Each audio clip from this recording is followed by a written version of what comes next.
আসসালামু আলাইকুম। তোমাদের সবাইকে হচ্ছে সুব্রতা 2.0 তে অনেক অনেক স্বাগতম। আশা করি তোমরা অনেক ভালো আছো, অনেক সুস্থ আছো। সো আমি আজকে একটু আমাদেরকে জানাও যে আমাদের সাউন্ড ঠিক আছে কিনা, সব কিছু ঠিক আছে কিনা একটু আমাদেরকে কষ্ট করে জানাও। আমরা শুরু করে দিচ্ছি। তো আজকে আমাদের টার্গেট থাকবে আমরা জীব প্রযুক্তি চ্যাপ্টারটা শেষ করে দিব, ঠিক আছে? জীব প্রযুক্তি চ্যাপ্টারে আজকে ইনশাল্লাহ ক্লাস নিলে আই হোপ এই চ্যাপ্টারটা শেষ হয়ে যাবে। তো তার আগে তোমরা আমাদেরকে একটু জানাও যে তোমাদের সাউন্ড ঠিক আছে কিনা, সব কিছু তোমরা দেখতে পারছো কিনা ঠিক মতো, ঠিক আছে? তো জীব প্রযুক্তি টপিকটা শেষ করে ফেলতে পারলে, এই চ্যাপ্টারটা শেষ করতে পারলে, আমরা তোমাদেরকে মনে হয় বলছিলাম আজকে সকাল একটা পোস্ট দিয়েছিলাম যে আমরা 25 তারিখে রাত্রের দিকে, যেহেতু তোমরা নর্মাল দিনগুলোতে আসলে দেখা যায় যে তোমরা সকালের দিকে ব্যস্ত থাকো, কলেজ থাকে, আবার অনেকের হচ্ছে প্রাইভেট পড়া থাকে, অনেকে হয়তো অফলাইনে পড়ো, তোমরা দু এক জায়গায় অনেক জায়গায় পড়ো। তো এই জন্য আমরা চাচ্ছি যে 25 তারিখে আমরা একটা এক্সট্রা ক্লাস নিব, ঠিক আছে? সেই এক্সট্রা ক্লাসে আমরা অণুজীবের এরকম আরেকটা ক্লাস নিলে অণুজীবটা শেষ হয়ে যাবে। তাহলে আজকের ক্লাসে আমরা জীব প্রযুক্তি শেষ করব। আজকে কয় তারিখ? আচ্ছা 22 তারিখ। তো এরপরে 24 তারিখে তো আমাদের রেগুলার ক্লাস আছে, সেখানে ইনশাল্লাহ আমরা রক্ত সঞ্চালন শুরু করব। আর তারপরে আমরা 25 তারিখে অণুজীবের এক্সট্রা ক্লাসে হচ্ছে অণুজীব শেষ করে দিব। তারপরে রক্ত সঞ্চালন 3টা বা 4টা ক্লাস লাগতে পারে। দেন আমরা এরপরে হচ্ছে কোষ বিভাজন, তারপরে হলো পরিপাক শোষণ, কোষের গঠন, আর হলো তোমার প্রথম দিকের যে চ্যাপ্টারগুলো আছে হাইড্রা বা ঘাসফড়িং, এগুলো হচ্ছে পড়ানো শুরু করব, ঠিক আছে? এরপরে আমাদের টার্গেট হলো এগুলা। ওকে, তো তাহলে চলো আমরা শুরু করি। তো সাউন্ড ঠিক আছে কিনা, সব কিছু তোমরা ঠিক মতো দেখতে পাচ্ছ কিনা, তোমরা কি একটু কষ্ট করে আমাদেরকে জানাও। সব কিছু ঠিকঠাক থাকলে তারপরে হলো আমরা শুরু করব। ওকে, তো বলো আজকে কি অবস্থা তোমাদের সবার? এইচএসসি কিন্তু 23 ব্যাচের কিন্তু এইচএসসি পরীক্ষার আর 1 মাসের মতো বাকি আছে। আচ্ছা, আমার এখানে সাউন্ড ঠিক আছে। সো আই হোপ তোমরা সবাই ভালো আছো, কারণ দেখো 23 ব্যাচের এইচএসসি পরীক্ষা আর হচ্ছে 1 মাসও নাই। সো এরপরেই কিন্তু তোমরা, মানে এরপরেই কিন্তু নেক্সট ক্যান্ডিডেট কিন্তু তোমরা। সো তোমাদের এইচএসসি পরীক্ষারও কিন্তু যে খুব বেশি সময় আছে তা না। এই যে 23 ব্যাচের এইচএসসি পরীক্ষা যখন শুরু হবে, তোমরা ধরে নিবা ঠিক সেখান থেকে 1 বছরের মতো টাইম পাবে। এখন 1 বছরের কমও পাইতে পারো, এক মাস কমও পাইতে পারো। যাই হোক, ধরে নিবা যে এইচএসসি পরীক্ষা যখন শুরু হবে, ধরে নিবা তোমাদের হাতে সর্বোচ্চ 1 বছর আছে, হায়েস্ট 1 বছর আছে। এরপরে কিন্তু তোমাদের এইচএসসি শুরু হয়ে যাবে, মানে টাইম গণনা করা শুরু করতে হবে। সো এই জন্য যারা পড়াশোনা করো নাই, যারা ঠিকমতো পড়াশোনা এখনো করতেছো না, এখন থেকে কিন্তু সিরিয়াস হওয়ার সময়। কারণ এখন তারপরে 1 বছর বা 1 বছর খানেক আছে, হঠাৎ করে দেখবা মানে চোখ বন্ধ করে দেখবা যে এই বছরটা শেষ, 6 মাস চলে গেছে, তখন আর দেখবা আর সময় নেই, আর 4 মাস 5 মাস 6 মাস আছে, তখন কিন্তু তোমরা একটা বিপদের মধ্যে পড়ে যাবা, ঠিক আছে? সো পড়াশোনাগুলো একটু গুছায় রাখো। এখন থেকে এইভাবে চিন্তা করবা যে এইচএসসি 23-এর পরীক্ষা শুরু হওয়া মানে আমাদের আর 1 বছর বাকি, ঠিক আছে? ওকে, তো আজকে আমরা এটা শেষ করে ফেলি। হ্যাঁ, এই চ্যাপ্টারটা আমরা আজকে শেষ করে ফেলি। আর ইনশাল্লাহ আজকে আমরা এই চ্যাপ্টারটা শেষ করলে কিন্তু আগামীকাল কিন্তু আমরা আমাদের একটা কুইক কুইজ নিয়ে ফেলবো। আগামীকাল হচ্ছে আমরা টেলিগ্রামে কুইক কুইজ নিয়ে ফেলবো, প্লাস হচ্ছে আগামীকাল কিন্তু আমরা এই চ্যাপ্টারের উপর একটা এক্সাম নিয়ে নিব। কারণ আমি সবসময় বলছি যে যেই দিন একটা চ্যাপ্টার শেষ হয়, আচ্ছা আমরা আগামীকাল না নিয়ে আমরা 2-3 দিন পরে একটা পরীক্ষা নিই, ঠিক আছে? আমরা মেডিকেল কোর্সে তো আসলে তোমরা না, মেডিকেল কোর্স হলে আমি আগামীকালই পরীক্ষা নিতাম, যেটা আমাদের 23 ব্যাচ অলরেডি হচ্ছে, কারণ ওদের প্রচুর পরীক্ষা নেওয়া লাগবে। সো তোমাদের তো আবার পড়ার জন্য আসলে সময় লাগবে, কারণ তোমরা তো ফার্স্ট টাইম হয়তো অনেকেই চ্যাপ্টারটা ফার্স্ট টাইম পড়তেছো। হ্যাঁ, এটাও ঠিক। আগামীকাল না, তাহলে এই সপ্তাহে, আজকে কী বার? আজকে হচ্ছে শনিবার। আজকে যদি আমরা শেষ করে দিই, ধরো কথার কথা, আজকে এই চ্যাপ্টারটা শেষ করে দিলে রবি সোম মঙ্গল বুধ, আচ্ছা শুক্রবারে, হ্যাঁ এই সপ্তাহে শুক্রবারে হচ্ছে তোমাদের এই পুরা জীব প্রযুক্তি চ্যাপ্টারের উপর একটা পরীক্ষা হবে, ঠিক আছে? টেলিগ্রামে হচ্ছে কুইক কুইজ থাকবে, টেলিগ্রামে হচ্ছে ভাইয়া পুরা যারা সরকারি মেডিকেলে এই বছর চান্স পাইছে ওরা প্রশ্ন করবে, আর বাকি প্রশ্নটা হচ্ছে আমি নিজে করব, তোমাদের এমসিকিউ প্লাস সিকিউ প্রশ্ন আর কি, ঠিক আছে? যেটা আমরা তোমাদের কি বলে শুক্রবারে হচ্ছে একটা পরীক্ষা নিব জীব প্রযুক্তি চ্যাপ্টারের উপর। একটু সময় দিচ্ছি তোমাদেরকে, তোমরা মোটামুটি সময় পাবা। আজকে চ্যাপ্টার শেষ করলে তোমরা 3 থেকে মানে 3 না আরও বেশি সময় পাচ্ছ, রবি সোম মঙ্গল বুধ বৃহস্পতি, 5 দিন সময় পাচ্ছ। শুক্রবারে পরীক্ষা, তাহলে 5 দিনে কিন্তু এই চ্যাপ্টারটার আজকে সহ 3টা ক্লাস, মাত্র 3টা ক্লাস। তাহলে 3টা ক্লাসে একটু নোটগুলা দেখবা, লেকচার নোট তো আমরা আগেই দিয়ে রাখছি, নোটগুলা দেখবা, আর হলো একটু সুন্দর করে ক্লাস করে ফেলবা। আর লেকচার নোট বা আমাদের আগের যত ক্লাস, যত এক্সাম হয়েছে, এই সবগুলা কোথায় পাবা? আমাদের এই যে ফেসবুকের যে তোমার ধরো হচ্ছে কভার ফটো আছে না, আমাদের ফেসবুক গ্রুপটায় ঢুকলে সুব্রতা 2.0, ওই কভার ফটোর নিচে দেখবা ফেসবুকে একটা লেখা আছে ফিচার্ড, FEATURED, ফিচার্ড নামে একটা সেকশন আছে। ওইখানে ক্লিক করলেই দেখবা 3-4টা পোস্ট চলে আসবে, এখানে ক্লিক করলেই দেখবা 3-4টা পোস্ট চলে আসছে, সেই পোস্টগুলোর মধ্যে সবই আছে। কোনো পোস্টে দেখবা দাগানো বইয়ের পিডিএফ দেওয়া আছে, আমাদের লেকচার নোটের পিডিএফ দেওয়া আছে, মানে যেই লেকচার নোট থেকে আমরা পড়াচ্ছি সেগুলো সব দেওয়া আছে। আবার দেখবা আমাদের আগের সমস্ত ক্লাস, সমস্ত পরীক্ষা সুন্দর করে কিন্তু সাজানো আছে, ঠিক আছে? সো ওইটা একটু দেখে নিবা। ওকে, তো আসো তাহলে বিসমিল্লাহির রহমানির রহিম, তাহলে আমরা শুরু করি। তাহলে আজকে আমরা শুরু করব হচ্ছে আগাছা নিধনকারী পদার্থ, মানে আগাছা নিধনকারী পদার্থ সহনশীল উদ্ভিদ থেকে। আছে আগের দিনে আমরা হলো তোমাদেরকে এইটুকু পর্যন্ত পড়াইছি। দেখো ট্রান্সজেনিক উদ্ভিদ, যে বিটি, ব্যাসিলাস থুরেনজিয়েন্সিস নামক ব্যাকটেরিয়ার কাহিনী বলছিলাম, বিটি, ঠিক আছে? বিটি বেগুন বা এইসবের কাহিনী আমরা বলছিলাম। তো এখন আসো আগাছা নিধনকারী হচ্ছে পদার্থ। আচ্ছা, পৃথিবীতে হ্যাঁ ফসল চাষাবাদ করার সময় তোমার কি করা হয়? গ্লাইফসফেট, ঠিক আছে, সরি, ফসল চাষাবাদ করার সময় তোমার একটা কাহিনী করা হয় গ্লাইফসেট, ঠিক আছে? গ্লাইফসেট নামে একটা আগাছা নিধনকারী হচ্ছে পদার্থ আছে, যেটা পৃথিবীর সবচেয়ে মারাত্মক যে 78টা আগাছা আছে তার মধ্যে 76টা আগাছাকেই সে ধ্বংস করতে সক্ষম। কিন্তু সমস্যাটা হচ্ছে এটা তুমি যদি জমিতে প্রয়োগ করো, এটা আগাছার সাথে ফসল উদ্ভিদকেও হচ্ছে নষ্ট করে ফেলে। এই জন্য ফসল লাগানোর আগেই হচ্ছে জমিতে হচ্ছে এই গ্লাইফসেট নামক আগাছানাশক পদার্থটা দেওয়া ভালো। কিন্তু ফসল লাগানোর পরও দেখো জমিতে হচ্ছে আগাছা জন্ম নেয়, তখন হচ্ছে অতি সাবধানে হচ্ছে এটা ব্যবহার করতে হয়। মানে ব্যাপারটা এরকম যে গ্লাইফসেট নামক একটা আগাছা নিধনকারী হচ্ছে একটা পদার্থ আছে, যেটা ধরো হচ্ছে এরকম, দেখো ধরো এটা তোমার একটা জমি, হ্যাঁ, তুমি জমির মধ্যে গ্লাইফসেট, ঠিক আছে, নামটা কিন্তু ফসফেট না, এটা একটু মাথায় রাখো, ফসফেট না, এটা সবাই ভুল করে। আমি যখন প্রথমবার ধরো এটা মানে পড়ছিলাম, হ্যাঁ, আমি নিজেও ভুল করছিলাম, আমি ভাবছি এটা ফসফেটই হবে, পরে দেখলাম না এটা আসলে গ্লাইফসেটই, কিন্তু এটা একটু মাথায় রাখবা, গ্লাইফসেট, ফসফেট না। তাহলে গ্লাইফসেট নামক একটা আগাছা নিধনকারী পদার্থ আছে, যেটা পৃথিবীর সবচেয়ে মারাত্মক, ধরো 78টা আগাছার মধ্যে সে 76টা আগাছাকেই ধ্বংস করে ফেলতে পারে। কিন্তু প্রবলেমটা হচ্ছে এই গ্লাইফসেট, ধরো এগুলো হচ্ছে আগাছা, ধরো এটা হচ্ছে আগাছা, ঠিক আছে? এই আগাছাগুলোকে সে যেমন ধ্বংস করে, বুঝছো, এই আগাছাগুলোকে যেমন সে ধ্বংস করে, এগুলারে ধ্বংস করতে যে সে ভালো ভালো জিনিসও হচ্ছে ধ্বংস করে ফেলে। অর্থাৎ আগাছা ধ্বংস করতে যে সে কি করতেছে, সে ভালো ভালো হচ্ছে ফসলি উদ্ভিদ যেগুলো আছে, ফসলি ধরো যে উদ্ভিদ আছে, হ্যাঁ, ফসলি উদ্ভিদগুলোকেও সে ধ্বংস করে ফেলতেছে। তো এই জন্য এটা একমাত্র কখন দিলে ভালো হবে, যে জমিতে ধরো তুমি ফসল ফলানোর আগে, ধরো তুমি এই বছর জমিতে চাষ করবা, তাহলে ফসল ফলানোর আগেই তুমি যদি জমিতে হচ্ছে গ্লাইফসেট আগাছা দাও, এটা হচ্ছে অনেক ভালো কাজ করবে, কারণ তখন শুধু আগাছা থাকবে জমির মধ্যে, সে আগাছাগুলোকে সে নষ্ট করে ফেলবে। কিন্তু প্রবলেমটা হচ্ছে ফসল লাগানোর পরও কিন্তু অনেক সময় আগাছা হয়। ধরো তুমি জমির মধ্যে ফসল চাষ করে ফেলছো, হ্যাঁ, ফসল চাষ করে ফেলছো, এখন সেইখানে মনে করো আগাছা জন্ম নিচ্ছে, এখন সেইখানে তুমি কিন্তু এই আগাছা নিধনকারী যে পদার্থটা আছে সেটা কিন্তু তুমি এখন আর এখানে প্রয়োগ করতে পারতেছো না। কেন প্রয়োগ করতে পারছো না? কারণ এখন তোমার জমিতে ফসলও আছে, সো তুমি আগাছা নষ্ট করতে যে জমিতে এটা প্রয়োগ করলে দেখবা যে তোমার আগাছার পাশাপাশি ফসলও নষ্ট হয়ে যাচ্ছে। তাহলে এটা থেকে বাঁচার উপায় কি? এটা থেকে বাঁচার উপায়ের জন্য বিজ্ঞানীরা হচ্ছে একটা খুবই চমৎকার হচ্ছে একটা পদ্ধতি করছে।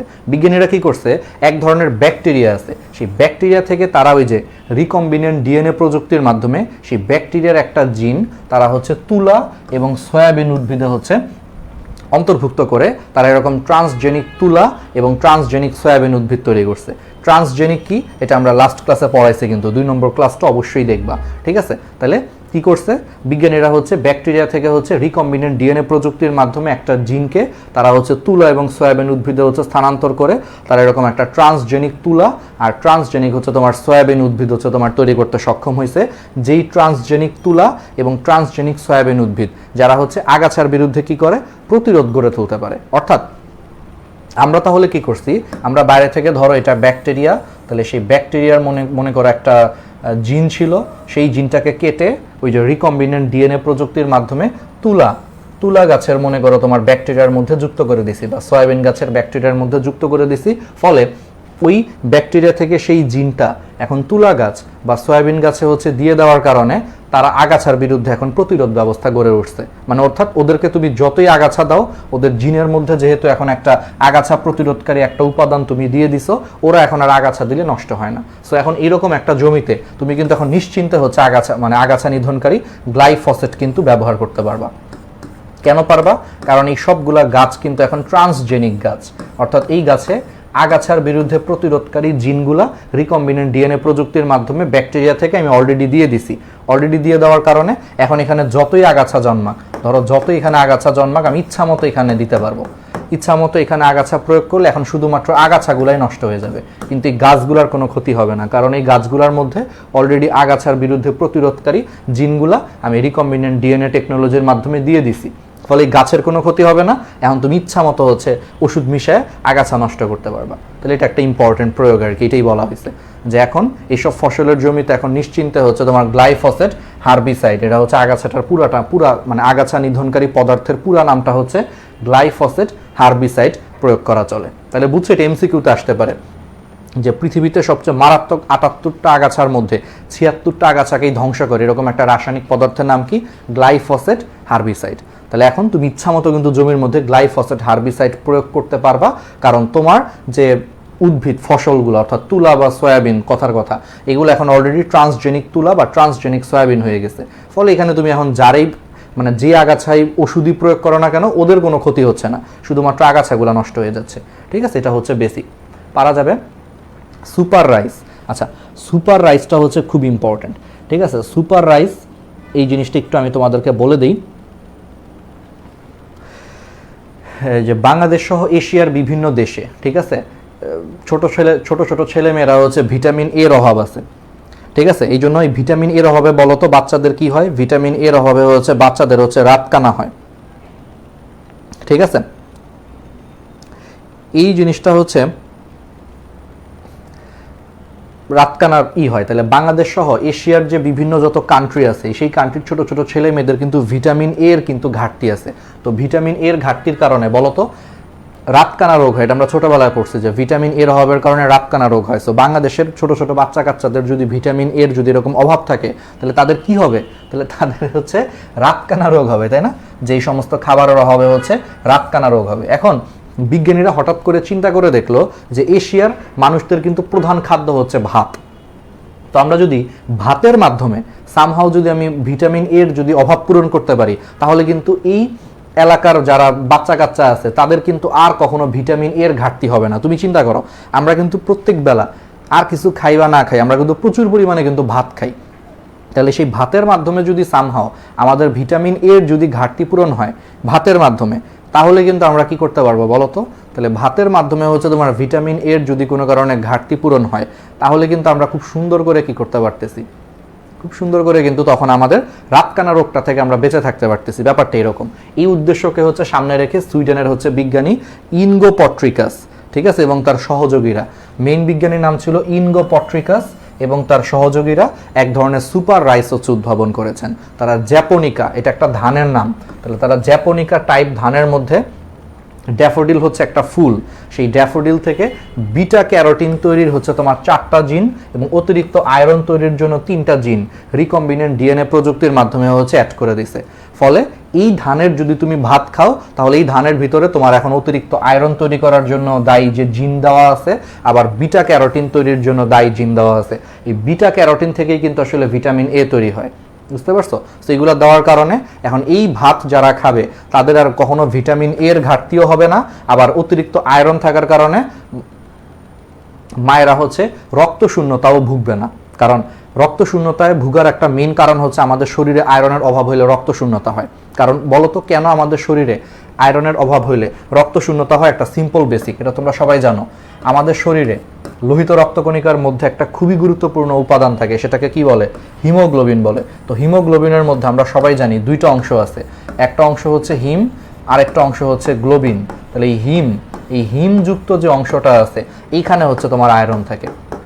সো কারো শরীরে যদি কোনো কারণে আয়রনের ঘাটতি হয়, বুঝো সিম্পল বেসিক, কারো শরীরে মনে করে আয়রনের পরিমাণ অনেক কম, তাহলে আয়রনের পরিমাণ অনেক কম হইলে তার শরীরে পর্যাপ্ত হিম উৎপাদন হবে না। তাহলে পর্যাপ্ত হিম যদি কোনো কারণে উৎপাদন না হয়, তাহলে সেই হিমগুলা গ্লোবিনের সাথে যুক্ত হয়ে পর্যাপ্ত পরিমাণে হিমোগ্লোবিন তৈরি করতে পারবে না।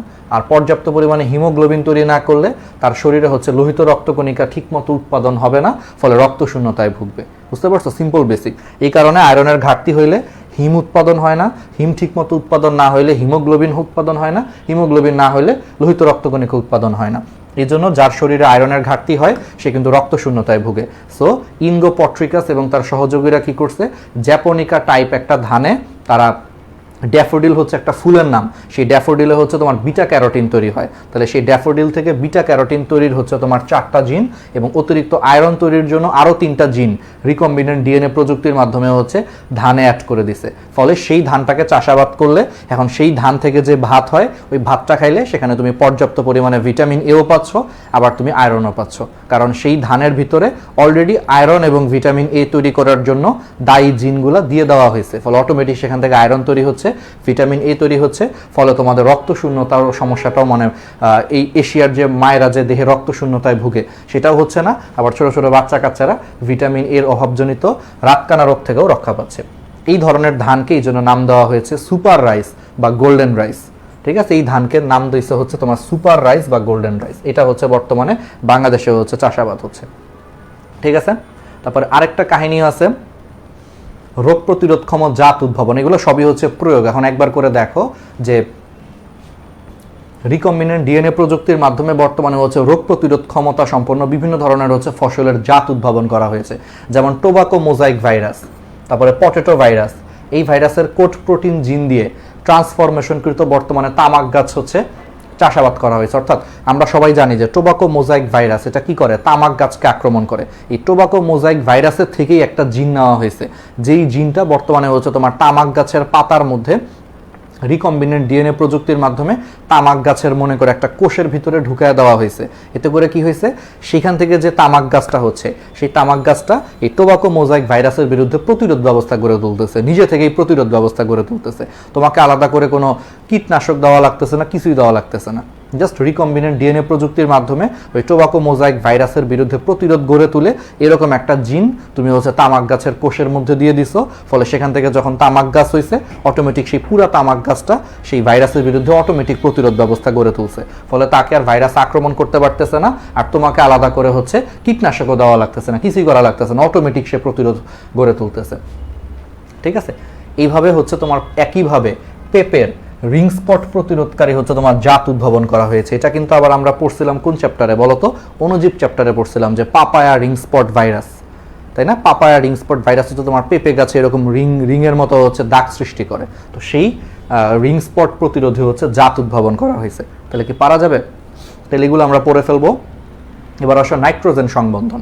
আচ্ছা, কিছু ব্যাকটেরিয়া আছে যারা নাইট্রোজেন সংবন্ধনকারী ব্যাকটেরিয়া নামে পরিচিত। আমি এটা একটু ডিটেলস তোমাকে বলতেছি। সেখান থেকে হচ্ছে নিফ জিন, সেখান থেকে কি জিন, নিফ জিন,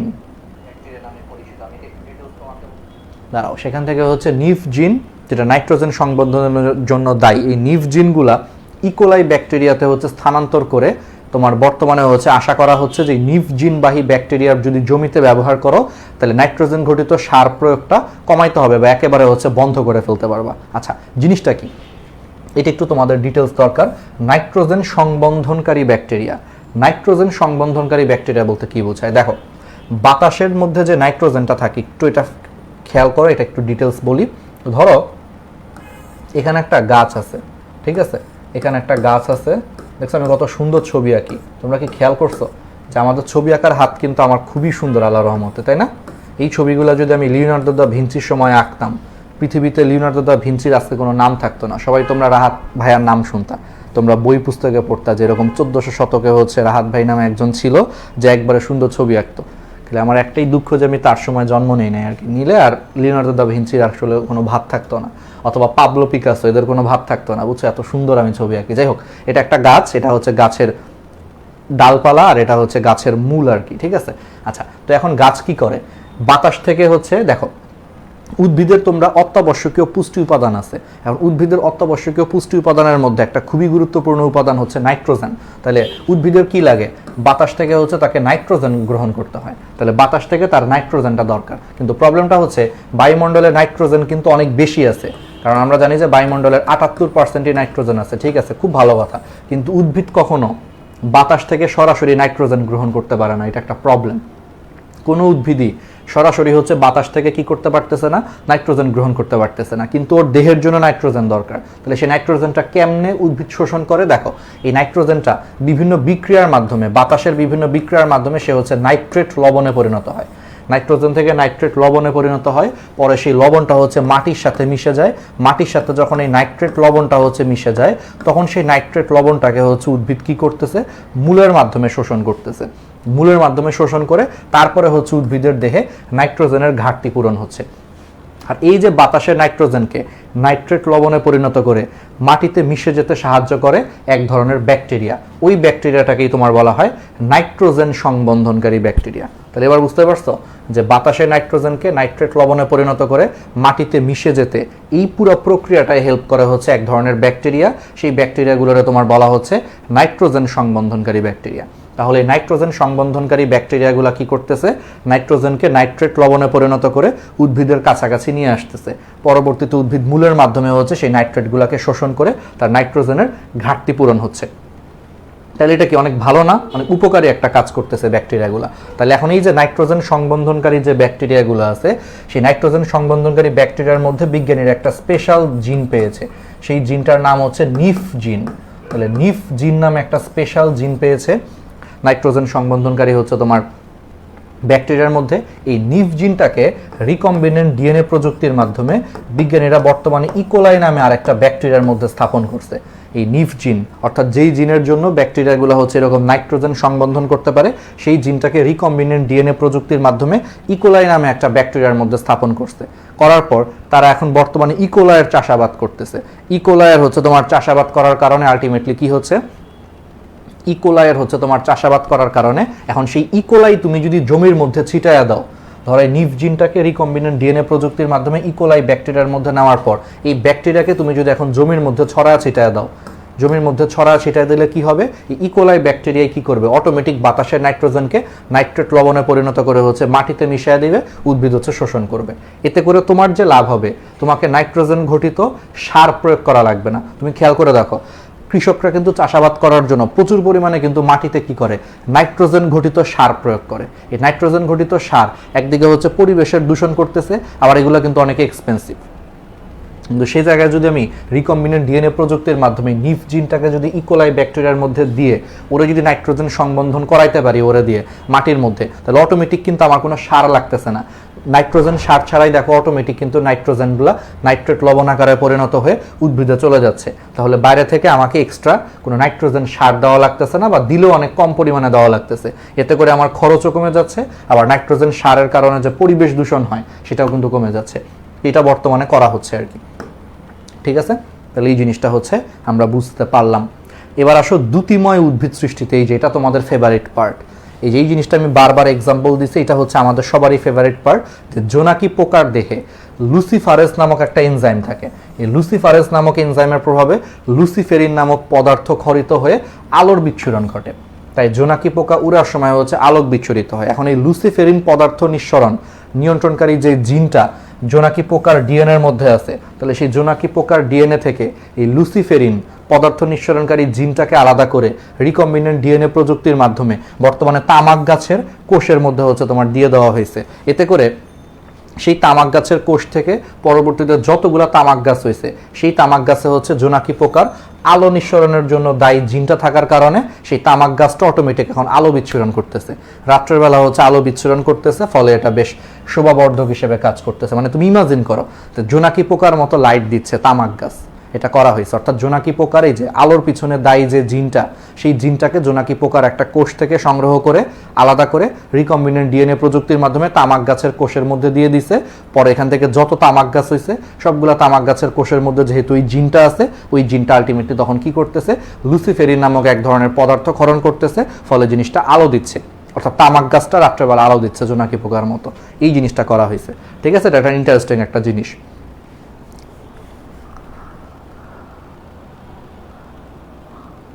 আচ্ছা, তাহলে এই জিনিসগুলো আমরা পারবো। তারপরে এই আরও কিছু জিনিস আছে, এগুলো তোমরা এখন একটু রিডিং দিবা। ঠিক আছে, যে বীজহীন ফল সৃষ্টিতে এই রিকম্বিনেন্ট ডিএনএ প্রযুক্তির মাধ্যমে বর্তমানে হচ্ছে বীজহীন ফল সৃষ্টি করা হয়েছে। যেমন তরমুজ, আমরা গ্রীষ্মকালে দেখবা যে বাংলাদেশে কিন্তু অনেকে তরমুজ খায়। তাহলে যারা তরমুজ খাইছে তারা কিন্তু দেখছো যে তরমুজের মধ্যে কিন্তু প্রচুর পরিমাণে কি থাকে, তরমুজের বিচি থাকে, তাই না? কিন্তু বর্তমানে জাপানে হচ্ছে রিকম্বিনেন্ট ডিএনএ প্রযুক্তির মাধ্যমে এমন এক ধরনের তরমুজ উদ্ভাবন করা হয়েছে যেটা হচ্ছে বীজহীন। তাহলে এই তরমুজটা খাইতে কিন্তু তোমার কাছে অনেক ভালো লাগবে, কারণ তরমুজ খাওয়ার সময় অনেকের কাছে বিরক্ত লাগে হচ্ছে বীজ চলে আসে। তুমি একটা কামড় দিবা, দেখবা যে এক কামড়ের মধ্যে অনেকগুলো বিচি চলে গেছে মুখের ভিতরে, এটা অনেকের কাছে বিরক্ত লাগে।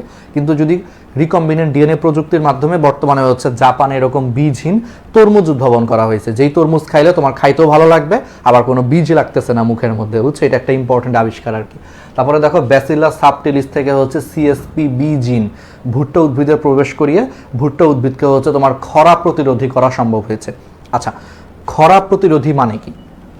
খরা মানে হচ্ছে, আমরা কথায় কথায় বলি না যে খরা লাগছে, খরা মানে কি? পানির অভাব। একটা গাছে মানে একটা মাটির মধ্যে যদি অনেক দিন, ধরো কোনো একটা জায়গায় অনেক দিন ধরে কোনো বৃষ্টিপাত হয় নাই, মরুভূমি মনে করো, অনেক দিন ধরে যদি কোনো বৃষ্টিপাত না হয়, তাহলে দেখা যায় কি যে মাটি শুকিয়ে মাটি মনে করো ফেটে যায়। এইরকম অবস্থাটাকে তোমার বলা হয় খরা। তাহলে ভুট্টা উদ্ভিদ এই খরা জিনিসটা একেবারেই সহ্য করতে পারে না। এখন প্রবলেমটা হচ্ছে বাংলাদেশের যে উত্তরাঞ্চল অর্থাৎ দিনাজপুর, ঠাকুরগাঁ, এই সমস্ত এলাকাতে হচ্ছে ভুট্টা ভালো হয়, কিন্তু সমস্যাটা হয়েছে বাংলাদেশের উত্তরাঞ্চল হচ্ছে, তোমরা অনেকেই জানো যে ইন্ডিয়ার হচ্ছে তোমার এই ফারাক্কা বাঁধের কারণে এবং আরও অনেক পলিটিক্যাল কারণ আছে, প্লাস অনেক কিছু মিলে বাংলাদেশের উত্তরাঞ্চল হচ্ছে তোমার দিন দিন খরা প্রবণ একটা এলাকা হয়ে গেছে। প্লাস ধরো ইন্ডিয়া থেকে তিস্তা পানি পাওয়ার কথা, এটা ন্যায্য হিসাবটা দিচ্ছে না, ফলে ওই এলাকায় হচ্ছে পানির ঘাটতির কারণে বাংলাদেশের উত্তরাঞ্চল কিন্তু আস্তে আস্তে, মানে উত্তরাঞ্চল বলতে রাজশাহী, রংপুর, দিনাজপুর, ঠাকুরগাঁর কি এরিয়াটা আস্তে আস্তে কিন্তু খরার মতো হয়ে যাচ্ছে। সো ওইখানে দেখা যায় আগে যেরকম ভুট্টার চাষ হইতো, এখন ঠিক মতো এখানে ভুট্টা হয় না। সো এখান থেকে বাঁচার জন্য কি করা হয়েছে, যে তোমার এক ধরনের ব্যাকটেরিয়া আছে, ব্যাসিলাস সাবটিলিস ব্যাকটেরিয়া থেকে সিএসপি বি জিন এই ভুট্টা উদ্ভিদে হচ্ছে প্রবেশ করিয়ে ভুট্টাকে হচ্ছে খরা প্রতিরোধী তৈরি করা হয়েছে। অর্থাৎ সেই খরার মধ্যেও তুমি যদি ওই ভুট্টা যদি ফলন করো, চাষাবাদ হবে, ভুট্টা হবে, ঠিক আছে? এটাই করা হয়েছে। বাট নর্মাল ভুট্টা কিন্তু খরা সহ্য করতে পারে না, ও পানির অভাবে কিন্তু ভুট্টা গাছ খুব দ্রুত মরে যায়। কিন্তু এইভাবে ট্রান্সজেনিক ভুট্টা উদ্ভিদ তৈরি করে তুমি খরা প্রতিরোধকারী জাত উদ্ভাবন করতে পারো, ঠিক আছে? এগুলো হচ্ছে ইম্পর্টেন্ট প্রয়োগ। এরকম দেখো, এরা বিডপসিস থেকে হচ্ছে এল নেক্সি নামক একটা জিন, এটা জিনের নাম আর কি, এগুলো এমসিকিউতে আসবে, জিন প্রবেশ করিয়ে পিনাট উদ্ভিদকে, পিনাট হচ্ছে এক ধরনের বাদাম জাতীয় উদ্ভিদ, পিনাট হচ্ছে এক ধরনের বাদাম জাতীয় উদ্ভিদ, এই পিনাট উদ্ভিদ হচ্ছে মোটেও লবণাক্ততা সহ্য করতে পারে না। এই পিনাট উদ্ভিদকে তুমি যদি একটা লবণাক্ত পরিবেশে বড় করো, যেখানকার ধরো পানি হচ্ছে লবণাক্ত বা মাটি হচ্ছে লবণাক্ত, ওইরকম লবণাক্ত পরিবেশে এই পিনাট উদ্ভিদ হচ্ছে এক ধরনের বাদাম জাতীয় উদ্ভিদ, ঠিক আছে? এক ধরনের কি জাতীয় উদ্ভিদ? বাদাম জাতীয়। এই বাদাম জাতীয় হচ্ছে তোমার পিনাট উদ্ভিদকে তুমি যদি এখন লবণাক্ত কোনো মাটির মধ্যে চাষাবাদ করো, দেখবা জীবনেও সেখান থেকে হচ্ছে গাছ হবে না, এটা মরে যাবে, কারণ পিনাট উদ্ভিদ বা এই বাদাম জাতীয় উদ্ভিদগুলা লবণ সহ্য করতে পারে না। কিন্তু বর্তমানে কি করা হয়েছে, যে অ্যারাবিডপসিস নামক একটা ব্যাকটেরিয়া থেকে জিন প্রবেশ করিয়ে সেই উদ্ভিদগুলারে বর্তমানে হচ্ছে লবণাক্ততা সহিষ্ণু করা সম্ভব হয়েছে। অর্থাৎ এখন এই ট্রান্সজেনিক উদ্ভিদগুলা লবণাক্ত পরিবেশেও বাঁচতে পারে, এটা করা হয়েছে আর কি, ঠিক আছে? এগুলো হচ্ছে ইম্পর্টেন্ট জিনিস। এখন আসলে যাবার আমি তোমাদেরকে একটু মনে করায় দিই যে ট্রান্সজেনিক প্রাণী বা জিএম প্রাণী এগুলা বলতে আসলে কি বোঝায়। দেখো, ট্রান্সজেনিক প্রাণী বা জিএম প্রাণী হচ্ছে তোমার ওই যে রিকম্বিনেন্ট ডিএনএ প্রযুক্তির মাধ্যমে এই যে কোনো একটা জীবের জিনে এই যে আমরা একটা পরিবর্তন আনতেছি, সেই পরিবর্তন আনার কারণে সেই প্রাণীটাকে তোমার বলা হয় ট্রান্সজেনিক প্রাণী বা জেনেটিক্যালি মডিফাইড প্রাণী। ব্যাপারটা চিন্তা করো, ধরো প্রাকৃতিক পরিবেশে বা স্বাভাবিক অবস্থায় তুমি ধরে নাও, হ্যাঁ, তুমি ধরে নাও যে স্বাভাবিক অবস্থায়, একটু ধরো যে স্বাভাবিক অবস্থায় মনে করো একটা জীবের ডিএনএটা এরকম ছিল, স্বাভাবিক অবস্থায় তার ডিএনএটা এরকম ছিল। এখন তুমি কি করছো, রিকম্বিনেন্ট ডিএনএ প্রযুক্তির মাধ্যমে তার ডিএনএটারে তুমি এরকম করে ফেলছো। রিকম্বিনেন্ট ডিএনএ প্রযুক্তির মাধ্যমে তার ডিএনএটার মনে করো এইটুকু অংশ কেটে ওই যে রিকম্বিনেন্ট ডিএনএ প্রযুক্তির মাধ্যমে তুমি আরেকটা জিন ঢুকায় দিছো, তাহলে এখন তার ডিএনএটা এরকম হয়ে গেছে। তাহলে তুমি আমারে বলো, রিকম্বিনেন্ট ডিএনএ প্রযুক্তির মাধ্যমে তুমি তাহলে একটা জীবের নর্মাল যে ডিএনএ ছিল, তাহলে সেই নর্মাল ডিএনএর মধ্যে তুমি এখন পরিবর্তন করছো, তাহলে এটা কিন্তু প্রাকৃতিকভাবে কিন্তু কখনো হয় নাই, প্রাকৃতিকভাবে কিন্তু কখনো এটা হওয়া পসিবল না। বাট তুমি রিকম্বিনেন্ট ডিএনএ প্রযুক্তির মাধ্যমে তার নর্মাল ডিএনএকে পরিবর্তন করে তুমি এখন হচ্ছে এরকম করে ফেলছো, তখন এই ডিএনএটাকে তোমার বলা হবে রিকম্বিনেন্ট ডিএনএ, তাই না? তখন এই ডিএনএটাকে কি বলবো আমরা? তখন এই ডিএনএটাকে আমরা বলবো হচ্ছে রিকম্বিনেন্ট ডিএনএ। আর এইরকম রিকম্বিনেন্ট ডিএনএ সম্বলিত যেই জীবটা আছে, এই রিকম্বিনেন্ট ডিএনএ সম্বলিত তখন পুরা যে জীবটা, সেই জীবটাকে আমরা বলবো জেনেটিক্যালি মডিফাইড, কারণ তার জেনেটিক্সে তুমি চেঞ্জ করে ফেলছো, তখন এই জীবটাকে আমরা বলবো হলো জেনেটিক্যালি মডিফাইড। কেন জেনেটিক্যালি মডিফাইড? কারণ তার জেনেটিক্যালি তুমি তার চেঞ্জ করে ফেলছো, তুমি তার জিনই চেঞ্জ করে দিছো, তুমি তার জিন চেঞ্জ করে দেওয়ার কারণে তাকে জেনেটিক্যালি তুমি মডিফাইড করছো। মডিফাইড শব্দের মানে হচ্ছে পরিবর্তন করা। দেখবো অনেকে গাড়ি মডিফাই করে, অনেকে হুন্ডা মডিফাই করে, অনেক কিছু মডিফাই করে। তো মডিফাই শব্দের মানে হচ্ছে পরিবর্তন করা। তাহলে তুমি তার জেনেটিক্যালি পরিবর্তন করে তার জিনই পাল্টে দিছো, এই জন্য এটারে বলা হয় জেনেটিক্যালি মডিফাইড, বা সংক্ষেপে হচ্ছে জিএম বলা হয়। জেনেটিক্যালি মডিফাইড বা সংক্ষেপে জিএম বলা হয়। আর এই জীবটারই আরেকটা নাম হচ্ছে ট্রান্সজেনিক জীব বলা হয়। তাহলে এটার দুইটা নাম আছে। তুমি এটাকে জেনেটিক্যালি পরিবর্তন করে ফেলছো দেখে এটাকে জেনেটিক্যালি মডিফাইড শব্দের মানে হচ্ছে পরিবর্তন, তাহলে জেনেটিক্যালি মডিফাইড বা জিএম বলা হচ্ছে, অথবা এই জীবটার আরেকটা নাম হচ্ছে এটাকে ট্রান্সজেনিক জীব বলা হচ্ছে। ঠিক আছে, আই হোপ বুঝতে পারতেছো। এই টার্মগুলো পরীক্ষায় বারবার আসে, যে ট্রান্সজেনিক জীব বা জেনেটিক্যালি মডিফাইড জীব বলতে কি বোঝায়, তাহলে একটু এগুলা গুছায় লিখতে হবে। ঠিক আছে, একবার ইজি না, তাহলে কনসেপ্টগুলো একটু ক্লিয়ার হয়ে গেল। আচ্ছা, তো এই জিনিসগুলো একটু সুন্দর করে হচ্ছে পড়বা। আচ্ছা, এখন আসা হচ্ছে আরেকটা এক্সাম্পল একটু বাদ দিছি, অস্ট্রেলিয়ার একটা এক্সাম্পল বাদ দিছি। দেখো, অস্ট্রেলিয়াতে প্রচুর পরিমাণে হচ্ছে ভেড়া পালন করা হয়। এখন অস্ট্রেলিয়ায় যে ভেড়া পালন করা হয়, সেই ভেড়া থেকে হচ্ছে উন্নত মানের হচ্ছে তোমার মাংস এবং হচ্ছে পশম পাওয়া যায়। কিন্তু সমস্যাটা হচ্ছে, ধরো এটা একটা ভেড়া, আমি কিন্তু অনেক ভালো ছবি আঁকি, ঠিক আছে, এই যে 4টা পা,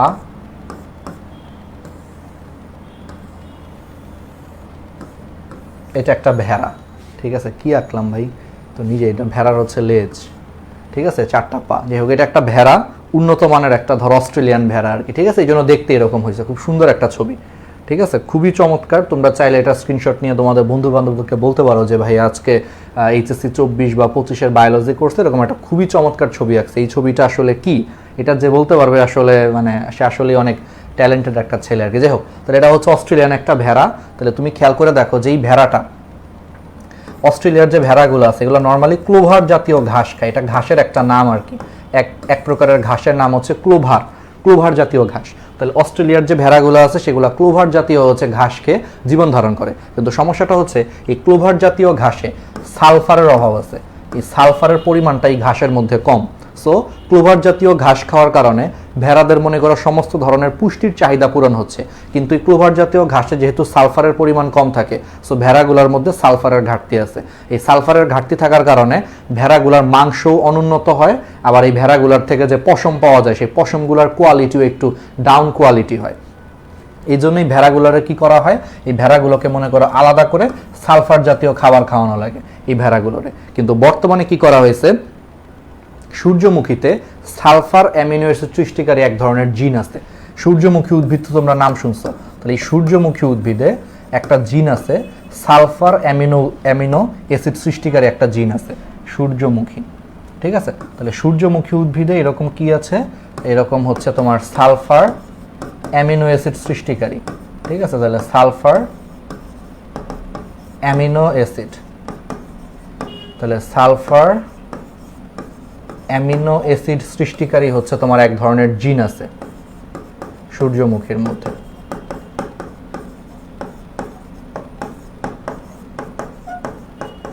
তাহলে সালফার অ্যামিনো অ্যাসিড সৃষ্টিকারী হচ্ছে এক ধরনের জিন আছে সূর্যমুখী উদ্ভিদের মধ্যে।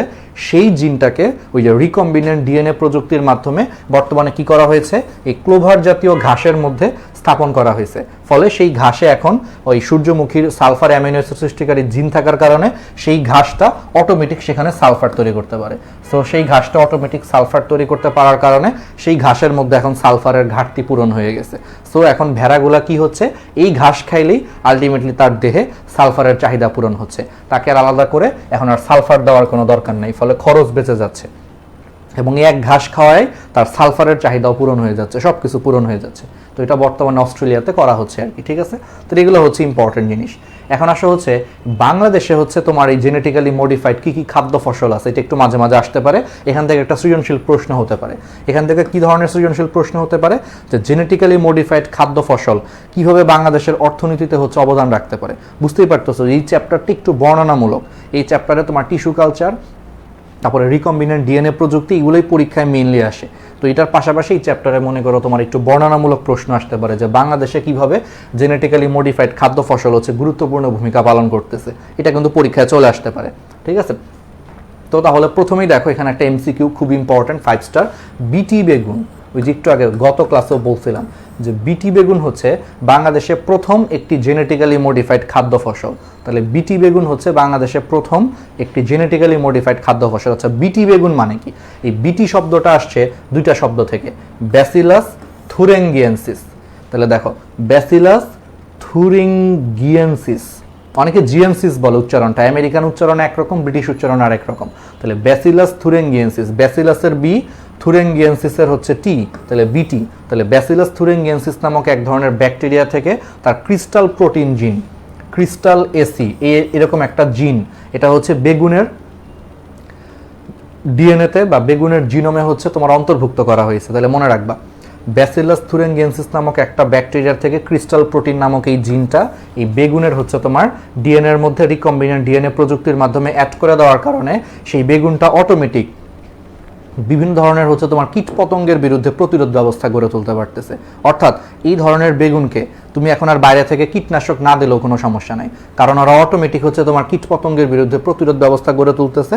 ফলে তোমাকে এখন আর বাইরে থেকে কীট পতঙ্গ না দিলেও হচ্ছে, বাইরে থেকে কীটপতঙ্গ নাশক কোনো পদার্থ অ্যাড না করলেও হচ্ছে, ওরা অটোমেটিক তোমার কীটপতঙ্গের বিরুদ্ধে প্রতিরোধ ব্যবস্থা গড়ে তুলতেছে। এই ধরনের বেগুনকে নাম দেওয়া হয়েছে বিটি বেগুন।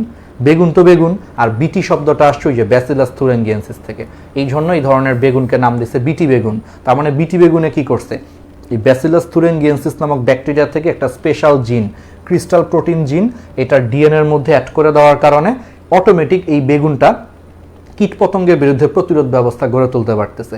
ফলে তোমাকে বাইরে থেকে আর কি করা লাগতেছে না, বাইরে থেকে আর তোমাকে কীটনাশক প্রয়োগ করার কোনো দরকার নেই, সে অটোমেটিক কীটপতঙ্গের বিরুদ্ধে প্রতিরোধ গড়ে তুলতে পারতেছে। কিভাবে করতেছে?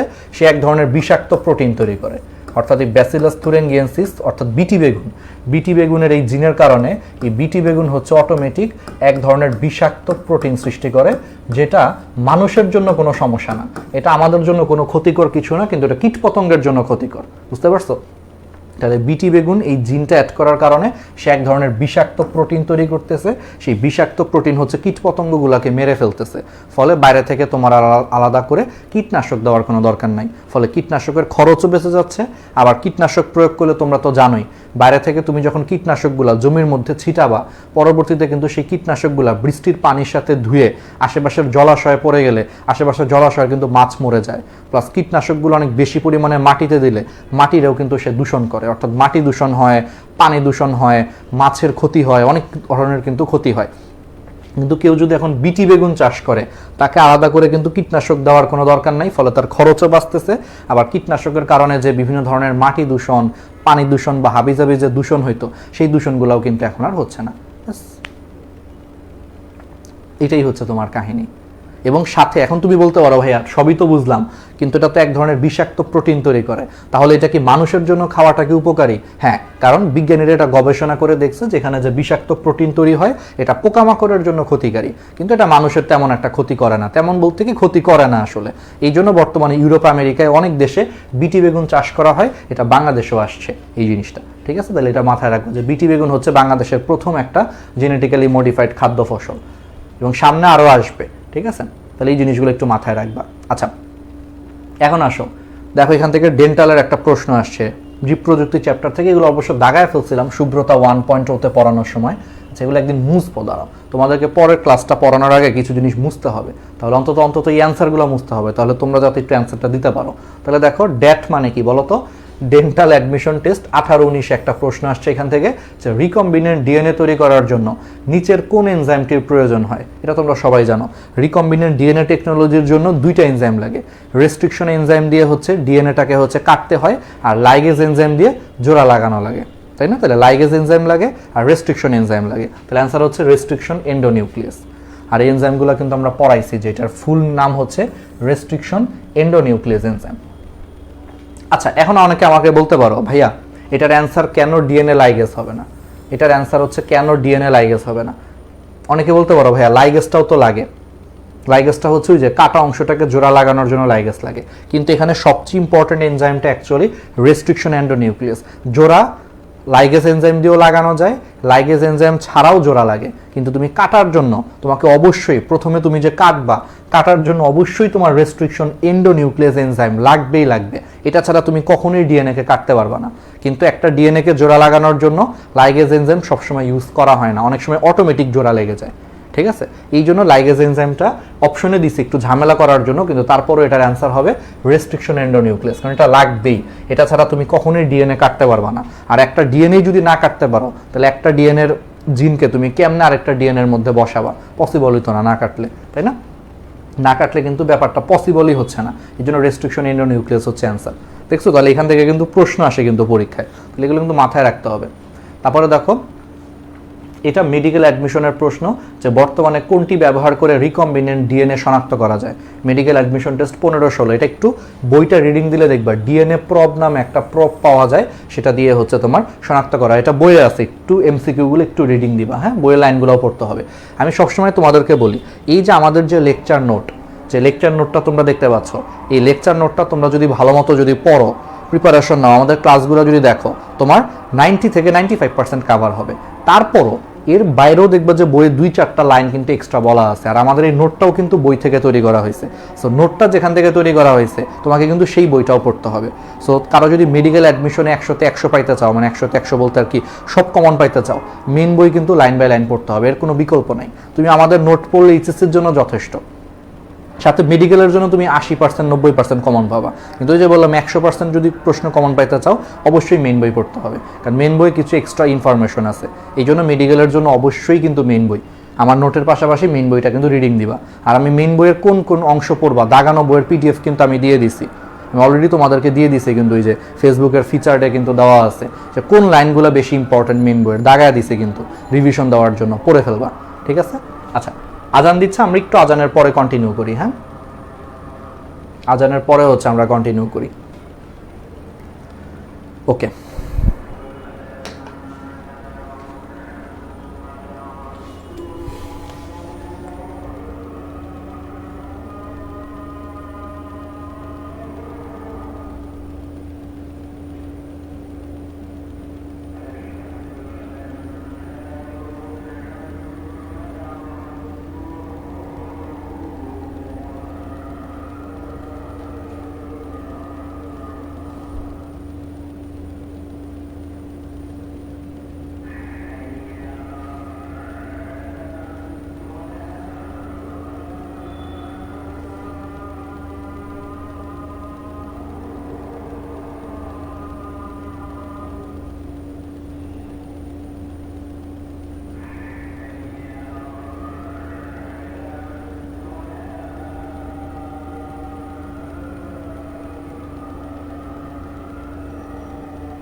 ওকে,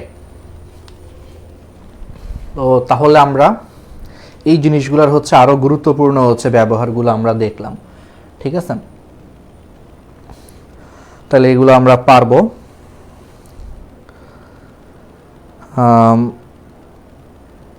আচ্ছা, তাহলে এগুলো হচ্ছে আমাদেরকে একটু পড়তে হবে। তাহলে কৃষিক্ষেত্র ইজ অলরেডি, এটা মনে হয় আমরা প্রথম ক্লাসেও পড়াইছিলাম, যে ইউরোপিয়ান কর্ন বোরার। ঠিক আছে, ওই যে ক্ষতিকারক কীটপতঙ্গ রোধী উদ্ভিদকে এভাবে সৃষ্টি করা হয়, আমরা বলছিলাম যে ব্যাসিলাস থুরিনজিয়েন্সিসের একটা জিন ওই যে ভুট্টা উদ্ভিদে হচ্ছে অনুপ্রবেশ করিয়ে বর্তমানে কর্ন বোরার প্রতিরোধকারী হচ্ছে ভুট্টার জাত উদ্ভাবন করা সম্ভব হয়েছে।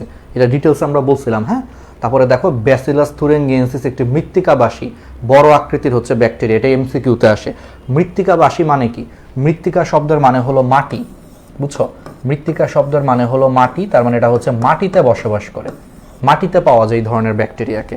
এই ব্যাকটেরিয়ার একটা বিশেষ বৈশিষ্ট্য আছে। আচ্ছা, এখন তোমরা বলতে পারো যে ভাইয়া বিটি কেনই নেওয়া হয়, অর্থাৎ ব্যাসিলাস থুরিনজিয়েন্সিস এই ব্যাকটেরিয়াটাই কেন বারবার ইউজ করা হয়? এর কারণটা হচ্ছে এই ব্যাকটেরিয়াতে একটা চমৎকার গুণ আছে। সেই গুণটা হইল এই ব্যাকটেরিয়াটায় বিভিন্ন ধরনের কীটপতঙ্গের বিরুদ্ধে প্রতিরোধকারী হচ্ছে বিষাক্ত প্রোটিন তৈরি করতে পারে। অর্থাৎ এই ব্যাকটেরিয়াটা বিজ্ঞানীরা গবেষণা করে দেখছে যে কোনো এলাকার মাটির মধ্যে যদি অনেক বেশি পরিমাণে ব্যাসিলাস থুরিনজিয়েন্সিস বা বিটি ব্যাকটেরিয়াটা যদি থাকে, সেটা কীটপতঙ্গের বিরুদ্ধে হচ্ছে প্রতিরোধ গড়ে তোলে, কারণ সেখানে বিষাক্ত কিছু প্রোটিন তৈরি হয়। এই প্রোটিনগুলো কীটপতঙ্গকে ধ্বংস করে ফেলে, কিন্তু এগুলো মানুষের কোনো ক্ষতি করে না, অন্য কোনো ক্ষতি করে না, ও জাস্ট কীটপতঙ্গকে ধ্বংস করে ফেলে। তো সেখান থেকে বিজ্ঞানীরা আইডিয়া পাইছে, তাহলে একটা কাজ করি, ও যে বিষাক্ত প্রোটিন তৈরি করে, তাহলে সেই বিষাক্ত প্রোটিন তৈরিকারী হচ্ছে জিনটাকে আমরা আলাদা করে রিকম্বিনেন্ট ডিএনএ প্রযুক্তির মাধ্যমে বিভিন্ন ধরনের যদি উদ্ভিদের মধ্যে প্রবেশ করায় দেয়, তাহলে সেই উদ্ভিদগুলো নিজে থেকেই কিন্তু তখন কি করতেছে, বিষাক্ত প্রোটিন তৈরি করে কীটপতঙ্গের বিরুদ্ধে প্রতিরোধ গড়ে তুলতেছে। ফলে সেখানে আলাদা করে আর কোনো কীটনাশক দেওয়া লাগতেছে না, কিছুই করা লাগতেছে না। এই কনসেপ্টটাকেই কাজে লাগায় হচ্ছে বর্তমানে ইউরোপ আমেরিকাতে অনেক ধরনের এরকম বিটি জাত উদ্ভাবন করা হয়েছে। বিটি বেগুন, বিটি শশা, বিটি ভুট্টা, এরকম বিটি তুলা, অনেক কিছু এরকম আবিষ্কার করা হয়েছে। বিটির মানে বিটি বলতে যে বুঝতেই পারতেছো ব্যাসিলাস থুরিনজিয়েন্সিস, ঠিক আছে? এটা দিয়ে এই জিনিসগুলো একটু মাথায় রাখতে হবে, ঠিক আছে? আচ্ছা, এবার আসো আরেকটা টেকনোলজি আছে, স্টেরাইল ইনসেক্ট টেকনিক, ঠিক আছে? স্টেরাইল ইনসেক্ট টেকনিক, এই জিনিসগুলো হচ্ছে তোমার একটা ইম্পর্টেন্ট টেকনিক, এটা পরীক্ষায় আসে যে স্টেরাইল ইনসেক্ট টেকনিক, এসটিআই, এটা সংক্ষিপ্ত রূপ হচ্ছে এসটিআই। দেখো এসতে হচ্ছে স্টেরাইল, আমি একটু বলি, এটা একটু পরীক্ষায় খতে আসতে পারে। Sterile insect, SIT, SIT, sterile insect technique. Insect মানে তো বুঝতেই পারতেছো, ইনসেক্ট মানে হচ্ছে কীটপতঙ্গ, ঠিক আছে? টেকনিক মানে তো টেকনিকই, বুঝতেই পারতেছো। তাহলে স্টেরাইল ইনসেক্ট টেকনিক জিনিসটা কি? আচ্ছা, স্টেরাইল শব্দের মানে হচ্ছে কাউকে বন্ধা করে দেওয়া, এটা একটা জিনিস। স্টেরাইল শব্দের মানে হচ্ছে অনুর্বর বা কাউকে বন্ধা করে দেওয়া। তাহলে স্টেরাইল শব্দের মানে হইল অনুর্বর বা বন্ধা করে দেওয়া। আচ্ছা, অনুর্বর বা বন্ধা করে দেওয়া এই জিনিসটার মানে কি? এই জিনিসটার মানে হচ্ছে সে আর বাচ্চা কাচ্চা তৈরি করতে পারবে না, সহজ কথা। তাহলে স্টেরাইল ইনসেক্ট টেকনিক এটা একটা পরিবেশ বান্ধব ক্ষতিকারক পতঙ্গ নিয়ন্ত্রণকারী একটা পদ্ধতি। এই পদ্ধতির মাধ্যমে পুরুষ যে কীটপতঙ্গগুলো আছে ওদের উপর হচ্ছে আমি রেডিয়েশন প্রয়োগ করি। রেডিয়েশন মানে কি? যে আলফা বিটা গামা রশ্মি প্রয়োগ করার কারণে ওই পুরুষ পতঙ্গগুলো হচ্ছে তোমার বন্ধা হয়ে যায়। আর পুরুষ পতঙ্গগুলো যদি বন্ধা হয়ে যায় তাহলে সেগুলোর সাথে স্ত্রী পতঙ্গগুলা নিষেক প্রক্রিয়াতে কিন্তু তখন আর কার্যকর কি উৎপাদন করতে পারে না, কার্যকর ডিম উৎপাদন করতে পারে না। ফলে পরবর্তী বংশধর কিন্তু আর তৈরি হয় না। আর পরবর্তী বংশধর তৈরি না হইলে ওরা তো একটু পরে এমনিতেই মরে যাবে। কীটপতঙ্গ কিন্তু বেশি দিন আয়ু নাই। যেমন তোমরা কি জানো যে একটা মশার আয়ু কিন্তু মাত্র 3 দিন, মশার গড় আয়ু হচ্ছে মাত্র 3 থেকে 4 দিন। এটা কি তোমরা জানো? একটা মশা মাত্র 3 থেকে 4 দিন বাঁচে। সো তুমি যদি এখন ঢাকা শহরে ধরো যত মশা আছে সবগুলা মশারে তুমি যদি স্টেরাইল ইনসেক্ট টেকনিকের মাধ্যমে পুরুষ মশাগুলোরা যদি বন্ধা করে দিতে পারো, তাহলে মাত্র 3 থেকে 4 দিনের মধ্যে ওই মশাগুলো তো আর কোনো বংশবৃদ্ধি করতে পারবে না। মাত্র 3 থেকে 4 দিনের মধ্যে ধরো পুরো ঢাকা শহরে আর কোনো মশা নাই, একবারে মনে করো শেষ হয়ে যাবে মাত্র 3 থেকে 4 দিনের মধ্যে। বুঝতে পারতেছো? তাহলে এই জিনিসটা কিন্তু আসলে করা পসিবল, আর কি পারা যাবে। তাহলে বুঝছো এই জিনিসটা কিন্তু আসলে সম্ভব। তাহলে এই জিনিসটা একটু সুন্দর করে হচ্ছে পড়তে হবে। তাহলে এবং পুরুষ মশাগুলোরে বন্ধা বা অনুর্বর কিভাবে করা হয়? রেডিয়েশনের মাধ্যমে। রেডিয়েশন মানে ওই যে আলফা রশ্মি, বিটা রশ্মি, গামা রশ্মি, রেডিয়েশন পড়ছো না, ফিজিক্সে পড়ছো না? রেডিয়েশন মানে কি? তেজস্ক্রিয় রশ্মি প্রয়োগ করা হয়, ঠিক আছে? রেডিয়েশন প্রয়োগ করে ওই পুরুষ মশাগুলোর হচ্ছে বন্ধা করে দেওয়া হয়। ফলে সেগুলোর স্ত্রী মশার সাথে মিলিত হয়ে ডিম উৎপন্ন করতে পারে না। ফলে 3 থেকে 4 দিনের মধ্যে ওরা তো মরেই যাবে। এরপরে দেখবো যে পুরো ঢাকা শহরে আর কোনো মশা নেই, ঠিক আছে? এই জিনিসটা আর কি স্টেরাইল ইনসেক্ট টেকনিক। বাট এটা একটু ব্যয়বহুল, এই টেকনিকটি একটু ব্যয়বহুল, কারণ এখানে রেডিয়েশন প্রয়োগ করতে হচ্ছে, আরও কিছু পদ্ধতি আছে, মেশিন যন্ত্রপাতি লাগে, একটু ব্যয়বহুল পদ্ধতি, কিন্তু এটা খুব ইফেক্টিভ আর কি। তো বর্তমানে অনেক উন্নত কান্ট্রিতে হচ্ছে এই জিনিসটা অ্যাপ্লাই করা হচ্ছে, বাংলাদেশও আসলে এটা দরকার। কারণ ঢাকা শহরে তোমরা তো জানোই যে ডেঙ্গু রোগ কিন্তু এখন এত এত এত ডেঙ্গু রোগ ছড়ায় গেছে যে মশার কারণে দেখবা হাসপাতালে গেলে, সরকারি হাসপাতালে গেলে দেখবা যে 10টা রোগী ভর্তি হইলে এখন 8টাই মনে করো ডেঙ্গু রোগী ভর্তি হচ্ছে। খুবই বাজে অবস্থা কিন্তু হাসপাতালে, হয়তো একটু খোঁজখবর নিলে জানবা। যাই হোক, তাহলে এই স্টেরাইল ইনসেক্ট টেকনিক, তাহলে স্টেরাইল শব্দের মানে হচ্ছে বন্ধা বা অনুর্বর করা, অর্থাৎ এই প্রক্রিয়ার মাধ্যমে আমরা কীটপতঙ্গগুলোকে, ইনসেক্টগুলোকে আমরা কি করে দিচ্ছি, বন্ধা করে দিচ্ছি বা অনুর্বর করে দিচ্ছি। এই জন্য এটার নাম দিয়েছে স্টেরাইল ইনসেক্ট টেকনিক। ওকে, তাহলে এডওয়ার্ড ক্রিপলিং ও রেমন্ড বুশল্যান্ড নামক দুইজন বিজ্ঞানী 1937 সালে হচ্ছে এই পদ্ধতির প্রস্তাব করেন। একটু দেখবা। এবার আসলে চিকিৎসা বিজ্ঞানে এই রিকম্বিনেন্ট ডিএনএ টেকনোলজির একটা খুবই খুবই খুবই গুরুত্বপূর্ণ একটা আবিষ্কার হচ্ছে চিকিৎসা ক্ষেত্রে ইনসুলিন উৎপাদনের সময়। তাহলে চিকিৎসা ক্ষেত্রে ইনসুলিন উৎপাদনের জন্য একটা টেকনিক হচ্ছে রিকম্বিনেন্ট ডিএনএ প্রযুক্তি। এই প্রযুক্তির মাধ্যমে দেখো একটা ব্যাকটেরিয়াম কোষে প্রায় 10 লক্ষ অণু হচ্ছে ইনসুলিন তৈরি করা হয়ে থাকে। খুবই ইম্পর্ট্যান্ট এগুলা। তারপরে চিকিৎসা বিজ্ঞানে আরও কিছু ইম্পর্ট্যান্ট জিনিস আছে। ইন্টারফেরন উৎপাদন। আচ্ছা, হোয়াট ইজ ইন্টারফেরন? তোমাদের মাথায় এখন প্রশ্ন আসতে পারে। আচ্ছা, তাহলে আমাকে বলো, স্টেরাইল ইনসেক্ট টেকনিক, বলো এই টেকনোলজিটা তোমাদের কাছে কেমন মনে হচ্ছে? আমার সবচেয়ে বড় কথা হচ্ছে আমার ছেলেদের জন্য খারাপ লাগতেছে, ছেলে মশাগুলোর জন্য অনেক কষ্ট লাগতেছে। ফার্স্টে আমি যখন এই টেকনিকটা সম্পর্কে প্রথম পড়ছিলাম, আমার প্রথম যে জিনিসটা মাথায় আসছে, ছেলেগুলোর সাথে অন্যায় করা হইতেছে, ছেলে মশাগুলোরে বন্ধা করে দিচ্ছ, ঠিক আছে? তো এটা খুব অমানবিক একটা প্রথা আর কি।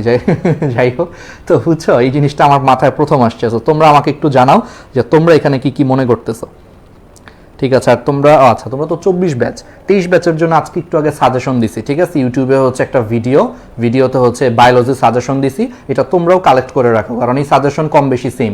গত 5 বছরে মানে বায়োলজি ফার্স্ট পেপার, সেকেন্ড পেপারে শর্ট সিলেবাস থেকে যতগুলো প্রশ্ন আসছে, সেই প্রশ্নগুলোকে হচ্ছে আমরা অ্যানালাইসিস করে একটা মানে কোন বছর কয়টা প্রশ্ন আসছে ওই টপিকগুলো থেকে, সেরকম করে আমরা একটা সাজাইছি প্রত্যেকটা চ্যাপ্টার ভিত্তিক। সো তুমি যদি এই প্রশ্ন মানে এই টপিকগুলো যদি কালেক্ট করে নাও আমাদের ভিডিও থেকে, ভিডিওর ডেসক্রিপশনে হচ্ছে লিঙ্ক দেওয়া আছে, যদি কালেক্ট করে নাও তাহলে তোমাকে কিন্তু আলাদা করে কি আর কোনো টপিক এক্সট্রা কিন্তু কিছুই পড়ার দরকার নেই। এই টপিকগুলো যদি ভালো মতো পড়ো, তুমি কলেজ পরীক্ষা তো ইনশাল্লাহ হচ্ছে কমন পাবা, আর এইচএসসি তো কমন পাবাই, ঠিক আছে? একটা সাজেশন দিয়েছি, তো এই জিনিসগুলো একটু কষ্ট করে হচ্ছে দেখবা, ঠিক আছে? ওকে,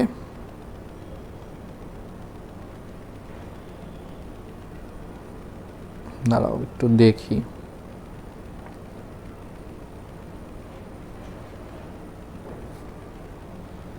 একটু দাঁড়াও, হ্যাঁ।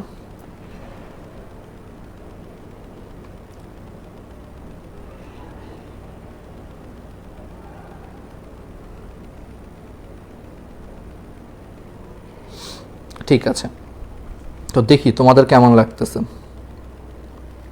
হ্যাঁ, তোমাদের জন্য একটা গাইডলাইন সেশন আসলে আনবো আমরা, কিন্তু আপাতত আসলে 23 ব্যাচকে নিয়ে একটু ব্যস্ত আছে, এটা তোমরাও হয়তো জানো। মানে গাইডলাইন বা বলো বা যত কিছু বলো, ওদেরকে নিয়ে একটু আসলে কাজকর্ম, মানে আমরা তো তোমাদেরকে কোর্সে পড়াচ্ছি, এর বাইরে যত কাজকর্ম এখন 23 ব্যাচকে নিয়ে বেশি করতে হচ্ছে, তোমরাও জানো আর কি। ওদের 1 মাসও নাই পরীক্ষা, সো এখন ওদের যত ফ্রি ক্লাস, যত গাইডলাইন, যত সাজেশন আসলে 23 ব্যাচের জন্য। তো এটা আসলে মানে একটু তো তোমরা নিজেরাই বুঝো, এই জন্য আসলে একটু ব্যস্ত আছে এখন তোমাদেরকে নিয়ে। যারা 24 ব্যাচকে বা 25 ব্যাচকে নিয়ে একটা গাইডলাইন সেশন করব, টাইম পাওয়া যাচ্ছে না আসলে ওদের জন্য। তাও এত কিছু করার পরও দেখা যায় যে 23 ব্যাচের জন্য এখনও এনাফ না, আরও অনেক কিছু আসলে কাজ বাকি। কখন কি করবো আমি নিজেই বুঝতেছি না, মানে এত টাইম কম, এত কাজের চাপ, ঠিক আছে? সো যাই হোক, তোমরা তারপরও 23 ব্যাচের জন্য আমরা কিছু ওয়ান শট ক্লাস আনি ফিজিক্সে। আচ্ছা, ফিজিক্সে জুনিয়ররা নিবে, ওরা কয়েকটা ক্লাস নিবে। কেমিস্ট্রিতে কিছু ওয়ান শট ক্লাস নিচ্ছি, সামনে আরও কিছু নিব, দেখতে পারো। এমনি ওয়ান শট ক্লাসগুলো দেখতে তোমাদের রিভিশন হবে, যেটা তোমাদের কলেজ পরীক্ষা আবার কাজে লাগবে। তোমাদের সামনে এইচএসসি না হোক, তোমরাও দেখো এগুলা, কারণ তাহলে তোমাদের কেমিস্ট্রিতে কলেজ পরীক্ষায় কাজে লাগবে। কারণ ওয়ান শট ক্লাসে 7-8 ঘন্টার একটা ক্লাস দেখে তোমার যদি একটা চ্যাপ্টার মোটামুটি কলেজে আসার মতো বা এইচএসসিতে আসার মতো সকল ধরনের যদি সৃজনশীল বেসিক সহ কাভার হয়ে যায়, তোমার জন্য কিন্তু এটা বিশাল সুবিধা, পাশ করার জন্য সবচেয়ে কাজে লাগবে। বিশেষ করে অনেকেই আছে হয়তো কেমিস্ট্রি ঠিক মতো পড়ো নাই, সো আমাদের ফ্রি ক্লাসগুলো দেখলে তোমার হয়তো বা কলেজ পরীক্ষাও তুমি ভালো করতে পারবা, ঠিক আছে? তো এটা একটু দেখতে পারো তোমরা। আর 23 ব্যাচের যে সাজেশন দিই, যে গাইডলাইনগুলো দিই, এগুলো তোমরাও কালেক্ট করে রাখো, কারণ কম বেশি কি সেম হয়। কারণ তোমাদের শর্ট সিলেবাস তো এখন জানোই, 24 ব্যাচ যারা আছো, তোমাদের সিলেবাস আর ওদের সিলেবাস তো সেম। সো ওদের পরীক্ষায় যেগুলো আসলে ইম্পর্টেন্ট, ওইগুলো তোমাদের জন্য আসলে ইম্পর্টেন্ট। 1 বছরে আর এমন কি আর চেঞ্জ হবে, বুঝতেই তো পারতেছো, তাই না? ওকে, টপিক তো আসলে চেঞ্জ হয় না, তাই না? একই জিনিস, বছরের পর বছর একই জিনিস থাকে। আচ্ছা, এবার আসলে তাহলে ইন্টারফেরন উৎপাদন। তাহলে ইন্টারফেরন উৎপাদন হচ্ছে আমরা কিভাবে কি করব? একজন বলছে ছেলে হোক বা মেয়ে হোক, ঠিক আছে, মানুষের ক্ষতি হোক, কিন্তু তারপরও তুমি একটু কীট পতঙ্গের সেন্সে চিন্তা করো। ওদেরও তো একটা কীট পতঙ্গের অধিকার আছে, তাই না? আমাদের যেমন মানবাধিকার আছে, ওদের এরকম একটা কি আছে, কীট পতঙ্গের অধিকার আছে না? বেচারাদের জন্য আমার এই জন্য খারাপ লাগতেছে। আচ্ছা, ফানি ওয়েতে বলছি, এটা আবার সিরিয়াস নেওয়ার কিছু না যে ভাইয়া কীট পতঙ্গের জন্য তো চিন্তা করতেছে না। আমিও চাই ভাই মশাগুলা মরুক, এটা আমিও চাই, বাট ফানি ওয়েতে চিন্তা করো যে বেচারা ছেলে মশাগুলা, ওদেরকে আমরা বন্ধা করে দিতেছি, অনুর্বর করে দিতেছি, লাইফটা আমরা কেড়ে নিচ্ছি আসলে, তাই না? আচ্ছা, এবার আসি ইন্টারফেরন। তাহলে ইন্টারফেরন উৎপাদনটা হচ্ছে আমরা একটু দেখি। তাহলে ইন্টারফেরন কি?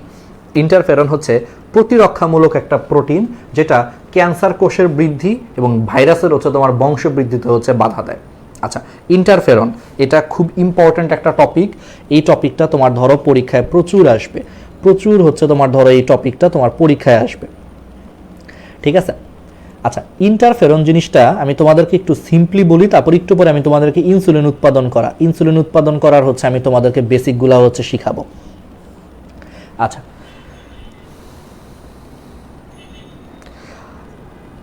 এই যে ইন্টারফেরন, হ্যাঁ, সেই ইন্টারফেরন হচ্ছে ভাইরাস অথবা ক্যান্সার আক্রান্ত কোষ থেকে স্বতঃস্ফূর্তভাবে তোমার এক ধরনের গ্লাইকোপ্রোটিন জাতীয় একটা পদার্থ নিঃসরণ হয়, যে পদার্থ নিঃসরণটা আলটিমেটলি ভাইরাসের হচ্ছে প্রোটিন সংশ্লেষণ বন্ধ করে দেয়, ঠিক আছে? আচ্ছা, আমি একটু তোমাদেরকে এটা বুঝাই। ইন্টারফেরনটা একটু ইম্পর্ট্যান্ট একটা বেসিক। দেখো, ধরো এটা আমার দেহের একটা কোষ, ঠিক আছে, একটা নর্মাল কোষ, আশেপাশে তো আরও কোষ আছে, তাই না? এটা ধরো আরেকটা কোষ, এটা হচ্ছে আরেকটা কোষ, আর এই গোল্লাগুলা কি বলো তো? এই গোল্লাগুলা হচ্ছে নিউক্লিয়াস, কোষের ভিতরে হচ্ছে নিউক্লিয়াস। আচ্ছা, এখন ধরো তোমার এই কোষটাকে একটা ভাইরাস আক্রমণ করছে, ধরো একটা ভাইরাস হচ্ছে এই কোষটাকে সে আক্রমণ করছে। এখন এই কোষটা তো ধ্বংস হয়ে যাচ্ছে, ঠিক আছে? এই কোষটার কিন্তু আর বেঁচে থাকার কোনো সুযোগ নাই, ও কিন্তু ধ্বংস হয়ে গেছে। ধ্বংস হওয়ার আগে এই কোষটা এক ধরনের গ্লাইকোপ্রোটিন জাতীয় রাসায়নিক পদার্থ ক্ষরণ করে। ধ্বংস হওয়ার আগে, তাহলে অর্থাৎ ভাইরাসের আক্রমণে আমাদের দেহের কোনো একটা কোষ ধ্বংস হওয়ার আগে সেটা এক ধরনের গ্লাইকোপ্রোটিন ক্ষরণ করে, যেটাকে আমরা নাম দিচ্ছি হচ্ছে ইন্টারফেরন। এই ইন্টারফেরনটা ধ্বংস হওয়া কোষ থেকে স্বতঃস্ফূর্তভাবে বের হয়। ধ্বংস হওয়া কোষ থেকে এই গ্লাইকোপ্রোটিন জাতীয় যে ইন্টারফেরনটা আছে সেটা স্বতঃস্ফূর্তভাবে বের হয়ে সেটা আশেপাশের কোষের উপরে কাজ করে। আশেপাশের কোষের উপরে কাজ করে যখন এই ভাইরাসটা ওরে ধ্বংস করে দিছে, ঠিক আছে, পরবর্তীতে এই ভাইরাসগুলো যখন আশেপাশের কোষগুলোকে আক্রমণ করতে নেয়, এই ইন্টারফেরন তখন কি করে? ওই ভাইরাসের হচ্ছে প্রোটিন সংশ্লেষণ বন্ধ করে দেয়, মানে ওর প্রোটিন উৎপাদন সে বন্ধ করে দেয়। প্রোটিন উৎপাদন বন্ধ করে দিলে সেই ভাইরাস হচ্ছে আর বংশবৃদ্ধি করতে পারে না এবং সেই ভাইরাসটা একটা সময় ধ্বংস হয়ে যায়, অর্থাৎ সে নতুন করে আর কোনো কোষকে সহজে আক্রমণ করতে পারতেছে না। তার মানে ইন্টারফেরন আলটিমেটলি আমাদের দেহের বাকি কোষগুলোকে ভাইরাসের বিরুদ্ধে প্রতিরোধ গড়ে তুলতে সাহায্য করতেছে। এই জন্য ইন্টারফেরনকে হচ্ছে এক ধরনের প্রতিরক্ষামূলক প্রোটিন বলা হয়। তাহলে বুঝছো ইন্টারফেরন কি? যে ভাইরাসের আক্রমণে স্বতঃস্ফূর্তভাবে কোষ থেকে এক ধরনের গ্লাইকোপ্রোটিন নিঃসরণ হয়, যেটাকে আমরা ইন্টারফেরন বলি। সেই ইন্টারফেরনটা আশেপাশের কোষের উপরে কাজ করে যখন ভাইরাসগুলো আশেপাশের কোষকে আক্রমণ করতে নেয়, তখন সেই ইন্টারফেরনগুলো ভাইরাসের প্রোটিন উৎপাদন বন্ধ করে দিয়ে সেই ভাইরাসটাকে আর আক্রমণ করতে দেয় না এবং একটা সময় ভাইরাসটাকে ধ্বংস করে দেয়। তাহলে ধ্বংস করে দিয়ে এইভাবে সে আশেপাশের কোষগুলোকে ভাইরাসের আক্রমণের বিরুদ্ধে প্রোটেকশন দিচ্ছে। এই জন্য ইন্টারফেরনকে হচ্ছে তোমার প্রতিরক্ষামূলক প্রোটিন বলা হয়। প্রতিরক্ষা মানে সে আমাদের দেহের প্রতিরক্ষায় অংশ নিচ্ছে, ভাইরাসের আক্রমণ থেকে আমাদের কোষকে রক্ষা করতেছে। এই জন্য ইন্টারফেরনকে আমরা প্রতিরক্ষামূলক প্রোটিন বলি, ঠিক আছে? খুবই ইম্পর্টেন্ট। পরবর্তীতে বিজ্ঞানীরা ইন্টারফেরন নিয়ে হচ্ছে আর অনেক গবেষণা করে তারা দেখছে যে ইন্টারফেরন হচ্ছে ক্যান্সারের বিরুদ্ধে প্রতিরোধ করে তুলতে পারে। তার মানে ইন্টারফেরন অ্যাকচুয়ালি তাহলে কার বিরুদ্ধে প্রতিরোধ গড়ে তুলতে পারে? তাহলে ক্যান্সার কোষের বিরুদ্ধে আর হচ্ছে ভাইরাসের বংশবৃদ্ধির বিরুদ্ধে সে আলটিমেটলি প্রতিরোধ গড়ে তুলে আমাদের দেহকে বা আমাদেরকে বাঁচাতে সে সাহায্য করতেছে, ঠিক আছে? তাহলে পারা যাবে? তাহলে এই জিনিসটা দেখছো, তার মানে ব্যাপারটা এরকম হইলো যে তুমি যেই কোষটাকে ভাইরাস আক্রমণ করতেছে সেই কোষটা নিজে ধ্বংস হয়ে গেছে, বাট সে নিজে ধ্বংস হওয়ার আগে আশেপাশের মানুষকে সে বাঁচানোর জন্য বা আশেপাশের কোষকে বাঁচানোর জন্য সে একটা পদার্থ রিলিজ করতেছে, ক্ষরণ করতেছে, সেটাকে ইন্টারফেরন বলে। দেখছো কত উপকারী আর কি। দেখছো এই কোষটা কত উপকার করতেছে, সে নিজে ধ্বংস হয়ে গেছে, বাট সে ধ্বংস হওয়ার আগে যাতে আশেপাশের কোষগুলো যাতে তার বিরুদ্ধে বেঁচে থাকতে পারে তার জন্য সে ইন্টারফেরন ক্ষরণ করে দিয়ে যাচ্ছে, যেটা আলটিমেটলি হচ্ছে ভাইরাসের বিরুদ্ধে এবং ক্যান্সারের বিরুদ্ধে প্রতিরোধ ব্যবস্থা গড়ে তুলতে সাহায্য করতেছে। এই জন্য এটা প্রতিরক্ষামূলক হচ্ছে একটা প্রোটিন। তো বিজ্ঞানীরা পরবর্তীতে হচ্ছে তোমার ইন্টারফেরন নিয়ে হচ্ছে তারা অনেক গবেষণা করছে এবং মানুষের যেই জিনটা ইন্টারফেরন উৎপন্ন করে সেই ইন্টারফেরন উৎপন্নকারী সেই জিনটাকে তারা পরবর্তীতে রিকম্বিনেন্ট ডিএনএ প্রযুক্তির মাধ্যমে ইকোলাইতে হচ্ছে তারা কি করছে, স্থাপন করছে, ইকোলাই ব্যাকটেরিয়াতে স্থানান্তর করে সেই ইকোলাই ব্যাকটেরিয়ার কোষ থেকে প্রায় হচ্ছে 5 থেকে 10 লাখ অণু হচ্ছে ইন্টারফেরন উৎপাদন করছে। পরে সেটাকে বাণিজ্যিকভাবে তারা হচ্ছে বাজারে বিক্রি করতেছে এবং সেই ওষুধটা তুমি যদি প্রয়োগ করো তাহলে ধারণা করা হচ্ছে যে ভাইরাসের বিরুদ্ধে বা ক্যান্সারের বিরুদ্ধে সেই ওষুধটা অনেক ভালো কাজ করে।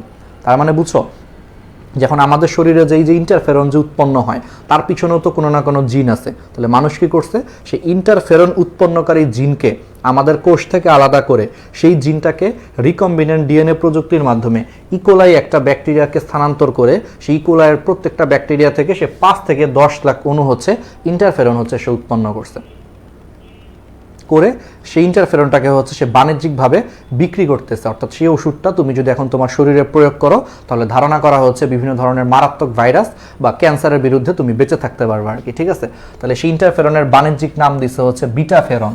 অর্থাৎ বাণিজ্যিক পদ্ধতিতে রিকম্বিনেন্ট ডিএনএ টেকনোলজির মাধ্যমে ইকোলাই ব্যাকটেরিয়ার মাধ্যমে তারা এখন ইন্টারফেরন তৈরি করে সেটাকে বাণিজ্যিক নাম দিচ্ছে বিটাফেরন। এটা এখন ওষুধ হিসেবে বিক্রি হচ্ছে এবং সেই বিটাফেরন প্রয়োগ করে আমরা বর্তমানে জটিল হেপাটাইটিস বি, তারপর অনেকগুলো হারপিসের সংক্রমণ, জলাতঙ্ক, বিভিন্ন ধরনের প্যাপিলোমা চিকিৎসা করা সম্ভব হচ্ছে। মানে বিভিন্ন ধরনের মারাত্মক ভাইরাসের বিরুদ্ধে এখন আমাদের এই ইন্টারফেরনটা কাজে লাগতেছে চিকিৎসার কারণে। আর এটা প্রথম আবিষ্কার করতে হচ্ছে 2 জন ব্রিটিশ বিজ্ঞানী, অ্যালিক আইজ্যাক এবং জিন লিন্ডারম্যান। তাহলে অ্যালিক আইজ্যাক এবং লিন্ডারম্যান নামক 2 জন বিজ্ঞানী প্রথম 1957 সালে ইন্টারফেরনটা হচ্ছে আবিষ্কার করছে। তাহলে পারা যাবে না, তাহলে এগুলো হচ্ছে মোটামুটি ইম্পর্টেন্ট জিনিস।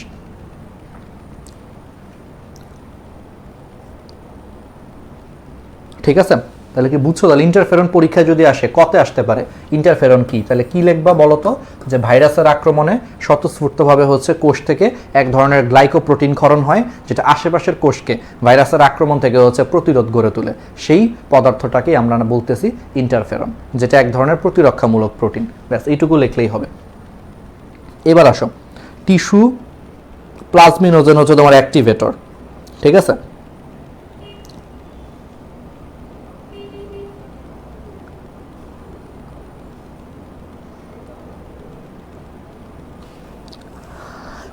টিস্যু প্লাজমিনোজেন অ্যাক্টিভেটর নামে হচ্ছে একটা জিনিস আছে। তাহলে সেই জিনিসটা হচ্ছে আমরা এখন একটু দেখার চেষ্টা করি, ঠিক আছে। ওকে, আরও অনেক কাহিনী আছে, এরিথ্রোপয়েটিন নামক প্রোটিন উৎপন্ন করা, ঠিক আছে। এরকম আরও অনেকগুলো কাজকর্ম আছে, তাহলে আমরা একটু দেখার চেষ্টা করি এই জিনিসগুলো। তাহলে প্রথমে আসা হচ্ছে, একটু দাঁড়াও 1 মিনিট, হ্যাঁ। আচ্ছা বলো, তোমাদের এই চ্যাপ্টারটা আসলে কি, মানে জীব প্রযুক্তির চ্যাপ্টারটা আসলে কি ইন্টারেস্টিং একটা চ্যাপ্টার, ঠিক আছে। মানে এই চ্যাপ্টারটা হচ্ছে ইন্টারেস্টিং। এই চ্যাপ্টারটা মনে করো যে তোমাদের আসলে কি, মানে এই চ্যাপ্টারটা ধরো তোমাদের অনেক ইম্পর্টেন্ট একটা মনে করো জিনিস আর কি, যেটা মনে করো অনেক কাজে লাগবে, ঠিক আছে। ওকে, তো এখন দেখো যেটা হয়,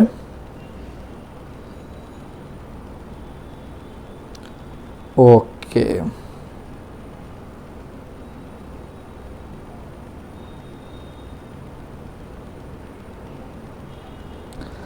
ওকে, তো এখন দেখো, তাহলে ফার্স্টে ইম্পর্টেন্ট কিছু জিনিস আছে, তাহলে আমরা একটু তাহলে করি। ওকে, তাহলে এখন আসো, তাহলে ইন্টারফেরনের জিনিসগুলো তো তাহলে বুঝে গেছো। তাহলে ইন্টারফেরন জিনিসটা কি, এগুলো উৎপাদনটা আমরা একটু পরে পড়বো। আচ্ছা এবার আসো, টিস্যু প্লাজমিনোজেন অ্যাক্টিভেটর, এই জিনিসটা বলতে হচ্ছে কি বোঝায়। টিস্যু প্লাজমিনোজেন হচ্ছে তোমার অ্যাক্টিভেটর। এটা হচ্ছে আমাদের রক্তে, আচ্ছা প্রথমে কাহিনীটা হয়েছে আমাদের অনেক সময় এটা রক্ত চ্যাপ্টারটা পড়ানোর সময় পড়বা, যে ধরো এটা আমাদের একটা ধমনী, ঠিক আছে। আমাদের ধমনীর ভিতরে কি হয়, ধমনী বা শিরার ভিতরে কি রক্ত চলাচল করে, তাই না। তাহলে এই যে ধমনী বা শিরার ভিতরে যখন তোমার রক্ত চলাচল করে, সেই রক্ত চলাচল করার সময় অনেক কারণেই হচ্ছে তোমার রক্তগুলো জমাট বেঁধে যেতে পারে।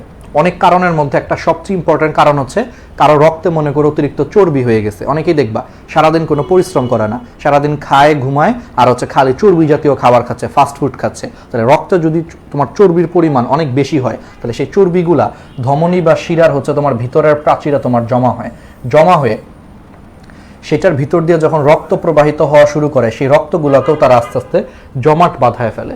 সো ধমনীর ভিতরে যদি কোনো কারণে রক্ত জমাট বেঁধে যায়, ধরো এই জায়গাটায় রক্ত জমাট বেঁধে গেছে, তাহলে রক্ত কিন্তু আর সেখান দিয়ে যেতে পারতেছে না। তো রক্ত যদি সেখান দিয়ে না যায়, ধরো এই ধমনীটা এরকম একটা অঙ্গকে হচ্ছে রক্ত সরবরাহ করে, তাহলে সেই ধমনী যদি কোনো কারণে এরকম জমাট বেঁধে যায়, ধমনীর ভিতরে রক্তগুলো যদি জমাট বেঁধে যায়, তাহলে সেই রক্তগুলা কিন্তু আর সেই অঙ্গে পৌঁছাইতে পারতেছে না। আর সেই অঙ্গের ভিতরে যদি এখন কোনো রক্ত না পৌঁছায়, তাহলে সেই অঙ্গগুলা কি পাবে না? রক্ত পাবে না। রক্ত না পেলে সেই অঙ্গগুলা কি হবে? মারা যাবে, নষ্ট হয়ে যাবে। এরকম যদি এখন হয়, তাহলে তো বুঝতেই পারছো এটা মারাত্মক পরিণতি। যে ধরো এই ধমনীটা এই অঙ্গে হচ্ছে রক্ত সরবরাহ করে, এখন এই ধমনীর ভিতরে সামহাও চর্বির কারণে হোক বা যে কোনো কারণে হোক রক্ত জমাট বেঁধে গেছে, তাহলে রক্ত কিন্তু আর সেই অঙ্গের ভিতরে যেতে পারতেছে না, ফলে রক্তের অভাবে এই অঙ্গটা কিন্তু এখন ধ্বংস হয়ে যাবে, ফলে কিন্তু মানুষ মারাও যেতে পারে। তাহলে এটা কিন্তু একটা মারাত্মক পরিণতি। তাইলে এটা থেকে বাঁচার জন্য ব্যাকটেরিয়াতে এক ধরনের এনজাইম আছে, স্ট্রেপ্টোকাইনেস, একটু নাম শুনবা, স্ট্রেপ্টোকাইনেস নামক একটা এনজাইম আছে ব্যাকটেরিয়ার মধ্যে। 1970 সালে প্রথম বিজ্ঞানীরাই স্ট্রেপ্টোকাইনেস এনজাইমটাকে চিকিৎসা বিজ্ঞান ইউজ করছে। অর্থাৎ ব্যাকটেরিয়ার মধ্যে যে এনজাইমটা পাওয়া যায় স্ট্রেপ্টোকাইনেস এনজাইম, এই এনজাইমটা হচ্ছে তোমার রক্তকে হচ্ছে জমাট বাঁধা রক্তকে সে গলায় দিতে পারে। সো পরবর্তীতে কি হয়েছে, কোনো একটা মানুষের যদি এরকম ধমনী যদি এরকম জমাট বেঁধে যায় বা ব্লক হয়ে যায়, বিজ্ঞানীরা কি করছে, দ্রুত হচ্ছে তার শরীরে হচ্ছে ইনজেকশনের মাধ্যমে স্ট্রেপ্টোকাইনেস এনজাইম হচ্ছে দিয়ে দিছে। এই স্ট্রেপ্টোকাইনেস এনজাইমটা এই জমাট বাঁধা রক্তটাকে সে আবার কি করে, গলায় দেয়। এই জমাট বাঁধা রক্তটাকে সে গলিয়ে দিয়ে সে আবার হচ্ছে রক্ত চলাচলটাকে সে স্বাভাবিক করে ফেলতেছে। কিন্তু সমস্যাটা হয়েছে এই স্ট্রেপ্টোকাইনেস এনজাইমটা এটা ব্যাকটেরিয়া থেকে আসে। তো ব্যাকটেরিয়া থেকে পাওয়া একটা এনজাইমকে তুমি মানুষের রক্তে যখন প্রবেশ করাচ্ছ, এটার অনেক সাইড ইফেক্টও আছে। কারণ এই প্রোটিনটা, এনজাইম কিন্তু এক ধরনের প্রোটিন, তাহলে এই প্রোটিনটা কিন্তু মানুষের রক্তে নর্মালি নাই, এটা মানুষের রক্তে হচ্ছে নর্মালি থাকে না। তো তুমি যখন স্ট্রেপ্টোকাইনেস এনজাইমটা যখন এরকম ধমনের ভিতরে পুশ করতেছো, এটা ঠিক আছে, এটা রক্তকে জমাট বাঁধানো অবস্থা থেকে আবার গলায়া দিচ্ছে, রক্ত চলাচল স্বাভাবিক হচ্ছে। কিন্তু এটা ব্যাকটেরিয়ার একটা প্রোটিন হওয়ার কারণে এটা মানব দেহে অনেক সাইড এফেক্ট তৈরি করে। তো এখান থেকে পরবর্তীতে আরও একটা বিকল্প বের করার জন্য বিজ্ঞানীরা দেখছে যে আমাদের মানুষের দেহে অটোমেটিক এক ধরনের এনজাইম আছে, প্লাজমিনোজেন নামক একটা এনজাইম আছে। সেই এনজাইমটার উপরে আরেকটা জিনিস কাজ করে হচ্ছে TPA. What is TPA? TPA এর ফুল মিনিং হচ্ছে টিস্যু প্লাজমিনোজেন অ্যাক্টিভেটর। একটু বুঝো, টিপিএ এর ফুল মিনিং হচ্ছে টিস্যু প্লাজমিনোজেন অ্যাক্টিভেটর বা টিপিএ। এই টিস্যু প্লাজমিনোজেন অ্যাক্টিভেটর, এটা মানুষের শরীরে যে প্লাজমিনোজেন নামক একটা নিষ্ক্রিয় এনজাইম আছে, এনজাইমটা নিষ্ক্রিয় অবস্থায় থাকে, সেই নিষ্ক্রিয় এনজাইমের উপরে এই টিপিএ মানে অ্যাক্টিভেটর অর্থাৎ টিস্যু প্লাজমিনোজেন অ্যাক্টিভেটর কাজ করে এটাকে সক্রিয় প্লাজমিনে কনভার্ট করে। এই প্লাজমিন এনজাইমটা অটোমেটিক হচ্ছে মানুষের শরীরে যদি কোনো জায়গায় রক্ত জমাট বেঁধে যায়, অটোমেটিক সে জমাট বাঁধা রক্তকে সে গলিয়ে ফেলে। তাহলে এটা কি বেটার অপশন না? যে তুমি বাইরে থেকে হচ্ছে ব্যাকটেরিয়ার এনজাইম প্রয়োগ করলে রক্ত জমাট বাঁধা থেকে হয়তোবা রক্তটা গলে যাচ্ছে, ঠিক হচ্ছে, বাট সমস্যাটা হচ্ছে একটা ব্যাকটেরিয়ার এনজাইম সরাসরি মানুষের শরীরে প্রবেশ করাইলে অনেক সাইড ইফেক্ট হইতে পারে। কিন্তু সেই তুলনায় মানুষের বডিতে ন্যাচারালি প্লাজমিনোজেন নামক একটা এনজাইম আছে, যেটা হচ্ছে ফার্স্টে নিষ্ক্রিয় অবস্থায় থাকে। এর উপরে তুমি যদি টিপিএ অর্থাৎ টিস্যু প্লাজমিনোজেন অ্যাক্টিভেটর প্রয়োগ করো, তাহলে সেটা অ্যাক্টিভেট হয়ে সেটা হচ্ছে সক্রিয় প্লাজমিনে কনভার্ট হয়। এই প্লাজমিনটা অটোমেটিক জমাট বাঁধা রক্তকে গলিয়ে দেয়। তো এই জন্য বর্তমানে কি করা হচ্ছে মানুষের শরীরে, তাহলে এই যে টিস্যু প্লাজমিনোজেন অ্যাক্টিভেটর এটা উৎপন্নকারী যে জিনটা আছে, সেই জিনটাকে হচ্ছে রিকম্বিনেন্ট ডিএনএ প্রযুক্তির মাধ্যমে ব্যাকটেরিয়াতে প্রবেশ করিয়ে সেই ব্যাকটেরিয়া থেকে হচ্ছে তোমার বেশি বেশি করে টিস্যু প্লাজমিনোজেন অ্যাক্টিভেটর উৎপন্ন করা হচ্ছে।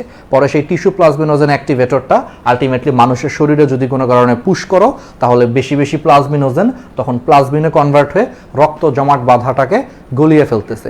আর এই জিনিসটা এমনিতেই মানুষের শরীরে থাকে। সো মানুষের শরীরে থাকে এরকম কোনো একটা প্রোটিনকে তুমি যদি ইনজেকশনের মাধ্যমে মানুষের শরীরে পুশও করো, দেখা যায় খুব একটা সাইড ইফেক্ট হয় না, কারণ এটা এমনিতেই মানুষের শরীরে থাকে। সো এটা খুব একটা সাইড ইফেক্টও হচ্ছে না। তাহলে বুঝছো যে রিকম্বিনেন্ট ডিএনএ প্রযুক্তির মাধ্যমে এই টিস্যু প্লাজমিনোজেন অ্যাক্টিভেটর এটা উৎপন্নকারী হচ্ছে জিন, ইকোলাই নামক একটা ব্যাকটেরিয়ার ভিতরে প্রবেশ করিয়ে সেই ব্যাকটেরিয়ার মাধ্যমে এখন এটা উৎপন্ন করা হচ্ছে, করার পর সেই ওষুধটাকে বাজারজাত করে যদি কোনো কারণে মানুষের এরকম সিচুয়েশন হয় তখন সেই মানুষটাকে ইনজেকশনের মাধ্যমে দিলে তার এই টিস্যু প্লাজমিনোজেন অ্যাক্টিভেটরটা এটাকে অ্যাক্টিভ করে প্লাজমিনে কনভার্ট করতেছে, ফলে জমাট বাঁধা রক্তটা গলে যাচ্ছে। আর এটা ধরা হচ্ছে ন্যাচারাল। তো 1 মিনিট, তাহলে এটা আচ্ছা একটু দাঁড়াও 1 মিনিট,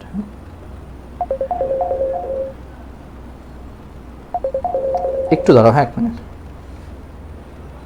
হ্যালো, আমি বাসায়। কেন? ও আচ্ছা ঠিক আছে, আমি একটু ক্লাস নিচ্ছি। আচ্ছা ক্লাস শেষ করে আমি তোরে ফোন দিব না। ঠিক আছে, আচ্ছা আচ্ছা ঠিক আছে। তাহলে যেটা বলতেছিলাম, হ্যাঁ তাহলে আমরা যেটা যেটা বলতেছি, তাহলে এই জিনিসটা এখন ইনজেকশনের মাধ্যমে দেওয়া হচ্ছে। এখন তুমি নিজেই বুঝতেছো যেটা এমনিতেই মানুষের বডিতে ন্যাচারালি পাওয়া যায়। সো ন্যাচারাল কোনো জিনিস পুশ করলে তার কোনো সমস্যা নাই, এটা হচ্ছে কাহিনী। আচ্ছা তোমাদের কমেন্টগুলো দেখলাম, একজন বলছে ভাইয়া কারেক্টেড জিন বলতে কি বোঝায়? আল আমিন ইসলাম।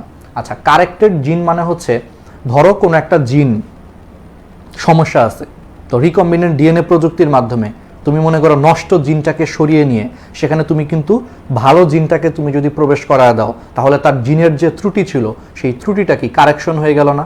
যে একটা জিনের মধ্যে প্রবলেম ছিল, তুমি সেই রিকম্বিনেন্ট ডিএনএ প্রযুক্তির মাধ্যমে সেই প্রবলেমের যে জিনটা সেটাকে আলাদা করে সেখানে মনে করো তুমি ভালো জিনটাকে অ্যাড করে দিছো, তাহলে কিন্তু সেই মানুষের জিনের মধ্যে যে ত্রুটি ছিল সেই ত্রুটিটা কি হয়ে গেল? কারেকশন হয়ে গেল। এটাই তো দরকার, ঠিক আছে? ওকে, তাহলে পারা যাবে। হ্যাঁ, তাহলে এইগুলো এখন আসো আমরা একটু উৎপাদন করবো। তারপর সেমভাবে এরিথ্রোপয়েটিন নামক একটা হরমোন উৎপাদন আছে। এরিথ্রোপয়েটিন জিনিসটা কি চলো একটু দেখি। আমাদের বডিতে কি আছে? কিডনি আছে। এই কিডনি থেকে হচ্ছে একটা হরমোন আসে, এরিথ্রোপয়েটিন নামক হচ্ছে একটা হরমোন তৈরি হয়, যেটা আমাদের লোহিত অস্থিমজ্জা বা বোন ম্যারোর ভিতরে প্রবেশ করে প্রচুর লোহিত রক্তকণিকা তৈরি করে। সো বর্তমানে এরিথ্রোপয়েটিন নামক হরমোনটাও বাণিজ্যিকভাবে হচ্ছে কিনতে পাওয়া যায়, কারণ অনেক মানুষ আছে, অনেক ধরনের হচ্ছে তোমার মানুষ আছে, ঠিক আছে? অনেক ধরনের মানুষ আছে যাদের রক্তে দেখবা যে এরিথ্রোপয়েটিন হরমোনটা অনেক কম পরিমাণে থাকে আছে। কিন্তু পৃথিবীতে তোমরা কি জানো যে হাসপাতালে গেলে তোমরা কিন্তু প্রচুর কিডনি রোগী দেখবা। তো হাসপাতালে গেলে যেহেতু প্রচুর কিডনি রোগী দেখতেছো, কিডনিতে কিন্তু মানুষের অনেক বেশি প্রবলেম হয়। তো এরকম পৃথিবীতে প্রচুর কিডনি রোগী আছে যাদের কিডনিতে কোনো একটা সমস্যার কারণে তাদের কিডনি থেকে হচ্ছে ঠিকমতো এরিথ্রোপয়েটিন হরমোন বের হচ্ছে না। তো এরিথ্রোপয়েটিন হরমোনটা কিডনি থেকে উৎপন্ন হয়। তো এরিথ্রোপয়েটিন হরমোনটা যদি কিডনি থেকে ঠিকমতো বের না হয়, তখন যে প্রবলেমটা হয়, এরিথ্রোপয়েটিন হরমোনটা হচ্ছে অস্থিমজ্জার উপরে কাজ করে, সেটার থেকে হচ্ছে লোহিত রক্তকণিকা তৈরি করে। আচ্ছা এটা আমি একটু ডিটেলসে বলি, এটা একটা চমৎকার বেসিক, হালকা করে বলি। ধরো এটা একটা মানুষের কিডনি, ঠিক আছে? তাহলে এই কিডনি থেকে হচ্ছে একটা হরমোন আসতেছে। আগে তুমি নাম শুনো, আগে হরমোনটার নাম মুখস্থ করার দরকার না, আগে তুমি শুনো যে কিডনি থেকে একটা হরমোন আসতেছে। পরবর্তীতে সেই হরমোনটা কি রক্তের মাধ্যমে প্রবাহিত হয়। একটা কথা সারা জীবন মাথায় রাখবা যে হরমোন, এই হরমোন সবসময় রক্তের মাধ্যমে প্রবাহিত হবে। এটা একটা বেসিক জিনিস। হরমোন সবসময় হচ্ছে সে রক্তের মাধ্যমে প্রবাহিত হবে। তাহলে কিডনি থেকে হচ্ছে ফার্স্টে কি হয়? একটা হরমোন উৎপন্ন হয়, পরবর্তীতে সেই হরমোনটা রক্তের মাধ্যমে প্রবাহিত হয়ে সে কোথায় চলে আসে? আমাদের হাড্ডির কাছে চলে আসছে। হাড্ডি, ধরো এটা একটা হাড্ডির কাছে চলে আসে। এখন এই হাড্ডির ভিতরে হচ্ছে তোমার অস্থিমজ্জা থাকে। হাড্ডির ভিতরে কি থাকে? হাড্ডির ভিতরে হচ্ছে অস্থিমজ্জা থাকে, যেটাকে ইংলিশে বলা হয় বোন ম্যারো। অস্থিমজ্জা বা ইংলিশে বলা হচ্ছে বোন ম্যারো থাকে। তো এই হরমোনটা কিডনি থেকে উৎপন্ন হয়ে রক্তের মাধ্যমে সে হাড্ডির অস্থিমজ্জা বা বোন ম্যারোর ভিতরে প্রবেশ করে। আচ্ছা অস্থিমজ্জা কি? মুরগির রান খাইছো না? মুরগির রান চাবানোর সময় দেখবা যে হাড্ডি খাওয়ার পর দেখবা যে ভিতর থেকে হচ্ছে কালো কালো একটা অংশ দেখা যায়, অনেক মজা লাগে খাইতে, ওইটাই হচ্ছে অস্থিমজ্জা। বুঝছো? এই অস্থিমজ্জা থেকেই মানব দেহে কি তৈরি হয়? লোহিত রক্তকণিকা উৎপাদন হয়। তার মানে আমাদের মানব দেহে যত লোহিত রক্তকণিকা বা রেড ব্লাড সেল আছে, আচ্ছা লোহিত রক্তকণিকাকে ইংলিশে তোমার বলা হয় রেড ব্লাড সেল, সংক্ষেপে আরবিসি বলা হয়। তাহলে মানুষের শরীরে যত লোহিত রক্তকণিকা বা রেড ব্লাড সেল তৈরি হয়, সবগুলো তৈরি হয় হচ্ছে আসলে বোন ম্যারো বা অস্থিমজ্জা থেকে। সো এই হরমোনটা কি করে? রক্তের মাধ্যমে প্রবাহিত হয়ে বোন ম্যারোর ভিতরে যে কোষগুলো আছে সেই কোষগুলোকে সে উদ্দীপনা দেয়, যাতে সেই কোষগুলো থেকে বেশি বেশি লোহিত রক্তকণিকা উৎপাদন হয়, সেটার উদ্দীপনা দেয়। এই হরমোনটা। এখন আসো লোহিত রক্তকণিকা, বলো এটা বায়োলজিতে নাম কি? এরিথ্রোসাইট। তোমরা এগুলো পড়ছো, এরিথ্রোসাইট মানে হচ্ছে লোহিত রক্তকণিকা। তাহলে এরিথ্রো শব্দটা আসছে এরিথ্রোসাইট থেকে, এরিথ্রো শব্দটা আসছে। আর লোহিত রক্তকণিকা উৎপাদনের যে প্রক্রিয়াটা, যে কোনো কিছু উৎপাদনকে বায়োলজিতে বলা হয় পয়েসিস। একটু বুঝে ফেলো তাহলে ইজি হবে। যে কোনো কিছু উৎপাদনকে তোমার বলা হয় পয়েসিস। পয়েসিস শব্দের মানে হচ্ছে উৎপাদন করা, এটা বায়োলজির একটা শব্দ। পয়েসিস শব্দের মানে হচ্ছে উৎপাদন হওয়া। এরিথ্রো শব্দের মানে হচ্ছে লোহিত রক্তকণিকা, ওই যে এরিথ্রোসাইট, সেখান থেকে এরিথ্রো আসছে। তাহলে এরিথ্রো শব্দের মানে হচ্ছে লোহিত রক্তকণিকা, পয়েসিস মানে উৎপাদন হওয়া। দ্যাট মিন্স লোহিত রক্তকণিকা উৎপাদনের প্রক্রিয়াকে আমরা কি বলতেছি? এরিথ্রোপয়েসিস বলতেছি। একবার ইজি। দেখছো, এরিথ্রো এই শব্দটা আসছে এরিথ্রোসাইট থেকে। এরিথ্রোসাইট মানে হচ্ছে লোহিত রক্তকণিকা, আর পয়েসিস মানে উৎপাদন হওয়া। তাহলে লোহিত রক্তকণিকা উৎপাদনের প্রক্রিয়াকে আমরা কি বলবো? এরিথ্রোপয়েসিস বলবো, ব্যাস। আর এই এরিথ্রোপয়েসিস প্রক্রিয়াতে এই হরমোনটা কিন্তু হেল্প করতেছে, এই জন্য এই হরমোনটার নাম দেওয়া হয়েছে এরিথ্রোপয়েটিন হরমোন। এখন বুঝছো? তোমাদেরকে নামটাও শিখিয়ে দিলাম যে কেন এটার নাম এরিথ্রোপয়েটিন হরমোন। এইভাবে বুঝে বুঝে বায়োলজি পড়লে আসলে বায়োলজি অনেক সহজ। এই জন্য এই হরমোনটাকে নাম দেওয়া হয়েছে এরিথ্রোপয়েটিন হরমোন, কারণ এই হরমোনটা এরিথ্রোপয়েসিস প্রক্রিয়াকে হচ্ছে সাহায্য করতেছে। তাহলে জিনিসটা কিভাবে হলো আমি আরেকবার বলি। কিডনি থেকে এরিথ্রোপয়েটিন নামক একটা হরমোন বের হয়। মনে রাখবা সারা জীবন যে সকল হরমোন রক্তের মাধ্যমে প্রবাহিত হয়। তাহলে রক্তের মাধ্যমে সেও প্রবাহিত হয়ে বোন ম্যারো বা অস্থিমজ্জার কাছে চলে আসতেছে। অস্থিমজ্জায় যে কোষগুলো থাকে সেই কোষগুলোর উপরে এই এরিথ্রোপয়েটিন হরমোন কাজ করে সেখান থেকে বেশি বেশি লোহিত রক্তকণিকা উৎপাদন করতেছে, কারণ এই বোন ম্যারো থেকে লোহিত রক্তকণিকা উৎপাদন হয়। সো এর উপরে কাজ করে এই কোষগুলোকে সে উদ্দীপ্ত করতেছে, উদ্দীপনা দিয়ে বেশি বেশি সেখান থেকে লোহিত রক্তকণিকা উৎপাদন করতেছে, মানে সে এরিথ্রোপয়েসিসে সাহায্য করতেছে। তাহলে এরিথ্রোপয়েসিসে যে সাহায্য করে সেই হরমোনটাকে বলা হয় এরিথ্রোপয়েটিন হরমোন। ঠিক আছে? তাহলে এটা কোত্থেকে আসে? কিডনি থেকে আসে। এটা কিন্তু একটা মেডিকেল প্রশ্ন, এক বছর আসছিল। এরিথ্রোপয়েটিন হরমোন নিচের কোন অঙ্গ থেকে উৎপন্ন হয়? তাহলে অ্যান্সার কি? কিডনি অথবা বৃক্ক। তাহলে অ্যান্সার কি? কিডনি অথবা কি? বৃক্ক। ওকে,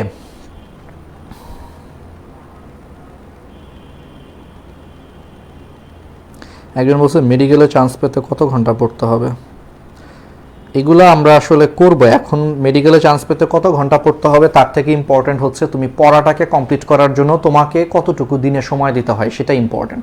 সব মানুষের পড়ার ক্যাপাসিটি সেম না। অনেকে আছে যে 3 ঘন্টা পড়লে সে 3 ঘন্টা খুবই মনোযোগ দিয়ে পড়ে, ওর 3 ঘন্টা পড়া, মনে করো যে 3 ঘন্টা পড়া মানে সলিড সে 3 ঘন্টা পড়ে। আবার অনেকে আছে যে 10 ঘন্টা বই নিয়ে বসে থাকে, কিন্তু সে 10 ঘন্টা বই নিয়ে বসে থাকলেও সে তার পড়াই হচ্ছে না, তার পড়ার মধ্যে কোনো মনোযোগ নেই। একটু পর পর সে ফোন চালাচ্ছে, বন্ধুর সাথে কথা বলতেছে, তার কোনো মনোযোগ নাই। তাহলে ওর দেখবা 10 ঘন্টা পড়াও কোনো লাভ হইতেছে না। আর যে 3 ঘন্টা মনে করে খুব মনোযোগ দিয়ে পড়তেছে তার কিন্তু লাভ হচ্ছে। সো এটা অনেক কিছুর উপর ডিপেন্ড করে আসলে। এই জন্য আমি সবসময় এই ধরনের প্রশ্নের কখনো উত্তর দিই না, কত ঘন্টা পড়লে ভালো হয়, এটার আসলে কোনো উত্তর নাই। এটা এক একজন মানুষের কাছে এক এক রকম হবে।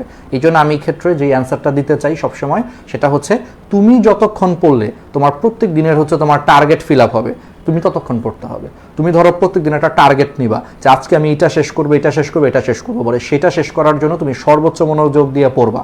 ওইটা পড়ার জন্য তোমার ডেইলি যত ঘন্টা সময় দেওয়া লাগবে ওইটাই হচ্ছে তোমার পড়া। ঠিক আছে? ওকে, ঠিক আছে।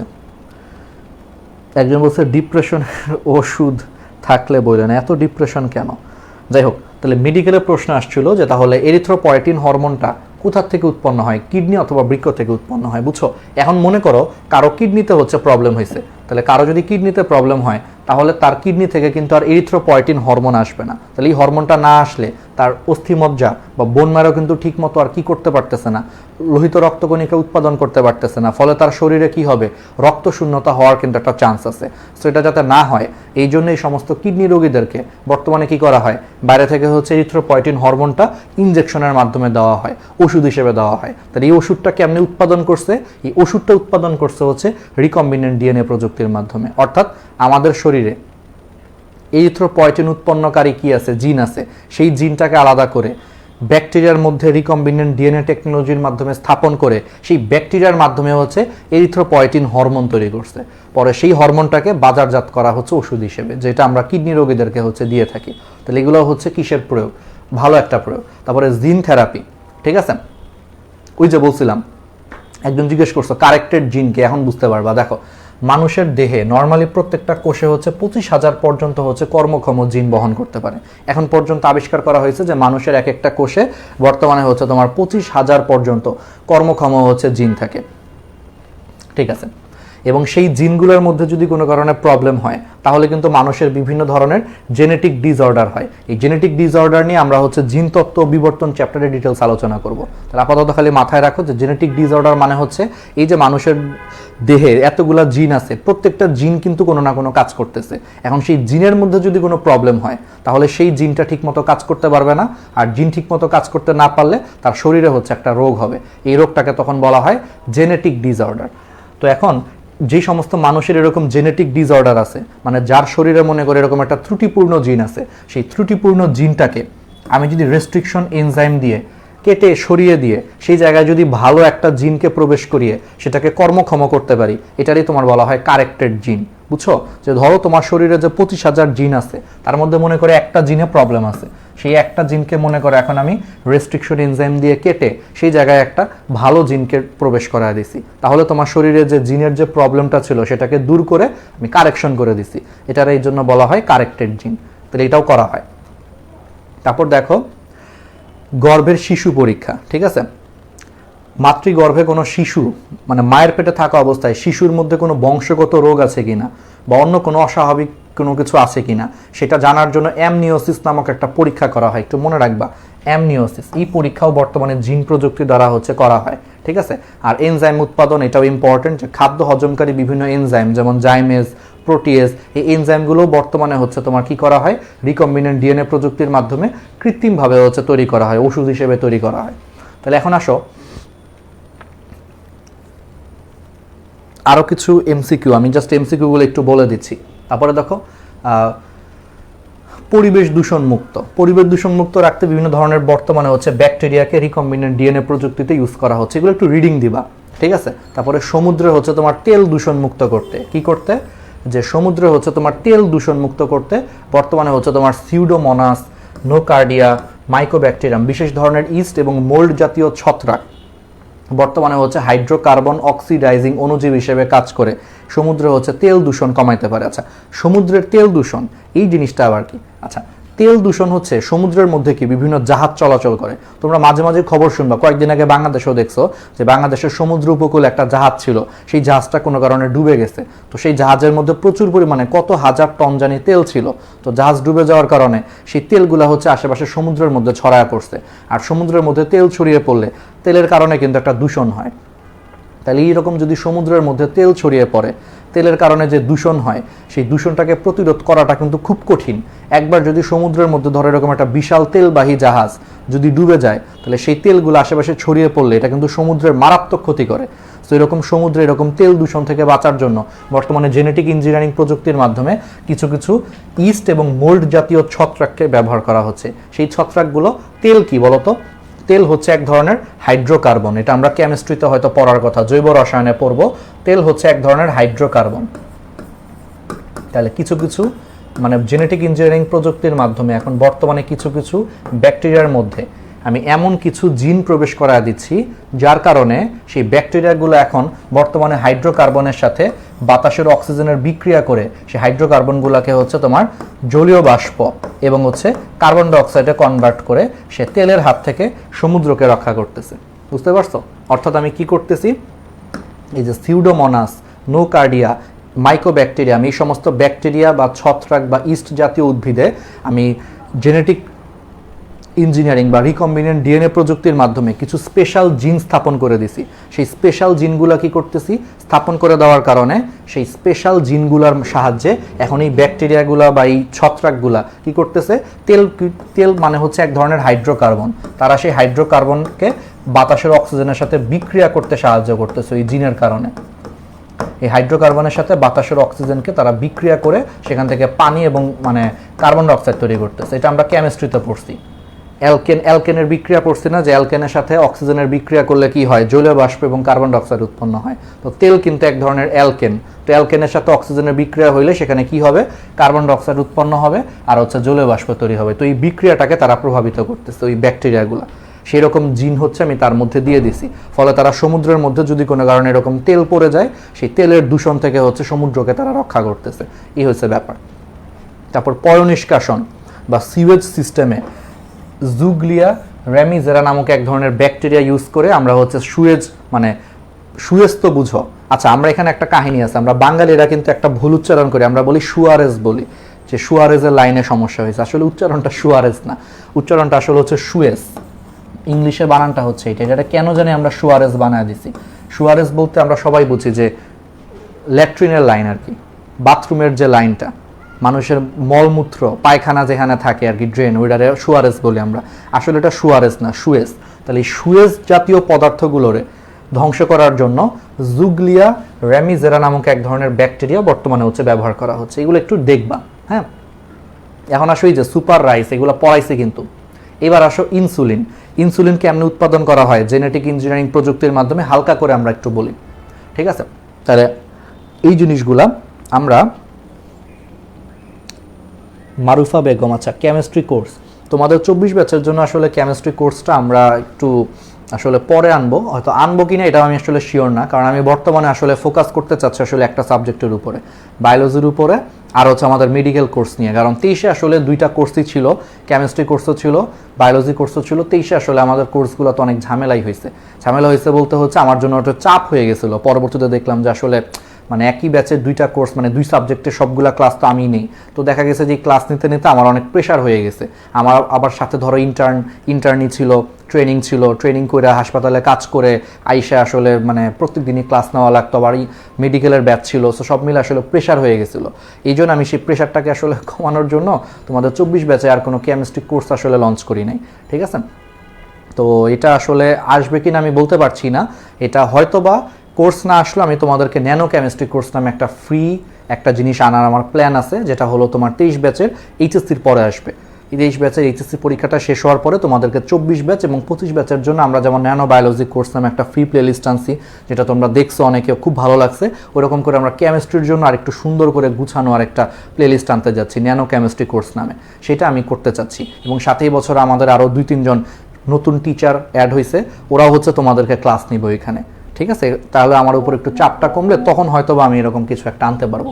যাই হোক, সমস্যা নেই, তোমরা পড়তে থাকো। কেমিস্ট্রি নিয়ে যদি কোনো সমস্যা হয় আমরা চেষ্টা করব যতটুকু পারা যায়। আচ্ছা, এখন আসো হলো আমরা ইনসুলিন, ঠিক আছে? ইনসুলিন জিনিসটা হচ্ছে আমরা একটু দেখি। তাহলে ইনসুলিন কি, তাহলে একটু ইনসুলিন জিনিসটা দেখি, যে জিন প্রকৌশল। ওকে,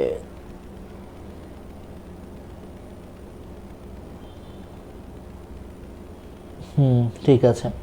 তাহলে এবার আসা হচ্ছে জিন প্রকৌশল। তাহলে জিন প্রকৌশল তথা জীব প্রযুক্তির মাধ্যমে হচ্ছে মানব ইনসুলিন উৎপাদনের কৌশল আবিষ্কার করেন প্রথম হচ্ছে আমেরিকার ইলি লিলি অ্যান্ড কোম্পানি, ঠিক আছে? যা 1982 সালে প্রথম বাজারজাত করা হয় হিউমুলিন নামে। তাহলে জেনেটিক ইঞ্জিনিয়ারিং বা জিন প্রকৌশল প্রযুক্তির মাধ্যমে প্রথম ইনসুলিন আবিষ্কার করছে আমেরিকার একটা কোম্পানি। কোম্পানির নামটা খুব চমৎকার, ইলি লিলি।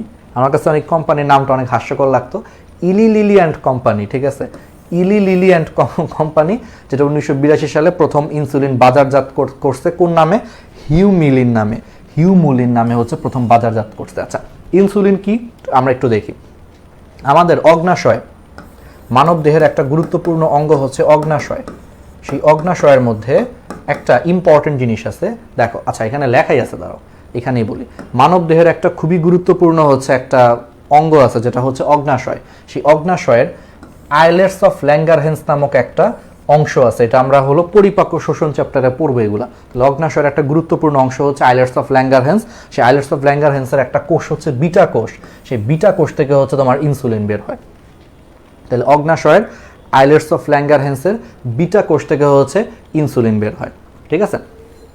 এখন ইনসুলিন এক ধরনের কি হরমোন, কিন্তু মনে রাখবা পৃথিবীতে যত হরমোন আছে বা যত এনজাইম আছে এই সবগুলো আসলে প্রোটিন জাতীয় পদার্থ।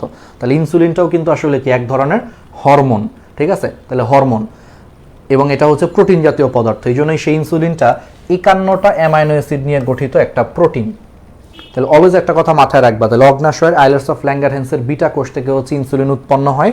ইনসুলিন হচ্ছে এক ধরনের হরমোন। পৃথিবীতে যত হরমোন বা যত এনজাইম আছে সব কিছুই প্রোটিন দিয়ে তৈরি, তাহলে ইনসুলিনও হচ্ছে প্রোটিন দিয়ে তৈরি। আবার পৃথিবীতে যত প্রোটিন আছে বলতো সবগুলো প্রোটিন কি দিয়ে তৈরি? অ্যামাইনো অ্যাসিড দিয়ে তৈরি। তোমরা ছোটবেলায় একটা টার্ম পড়বা যে অ্যামাইনো অ্যাসিডের একটা পলিমার হচ্ছে তোমার প্রোটিন, অর্থাৎ অনেকগুলো অ্যামাইনো অ্যাসিড নিজেদের সাথে যুক্ত হয়ে একটা পলিমার যৌগ তৈরি করে, সেই পলিমার যৌগটাকে আমরা প্রোটিন বলি। তাহলে ইনসুলিন যেহেতু এক ধরনের প্রোটিন, তাহলে এগুলো কি অ্যামাইনো অ্যাসিড দিয়ে গঠিত।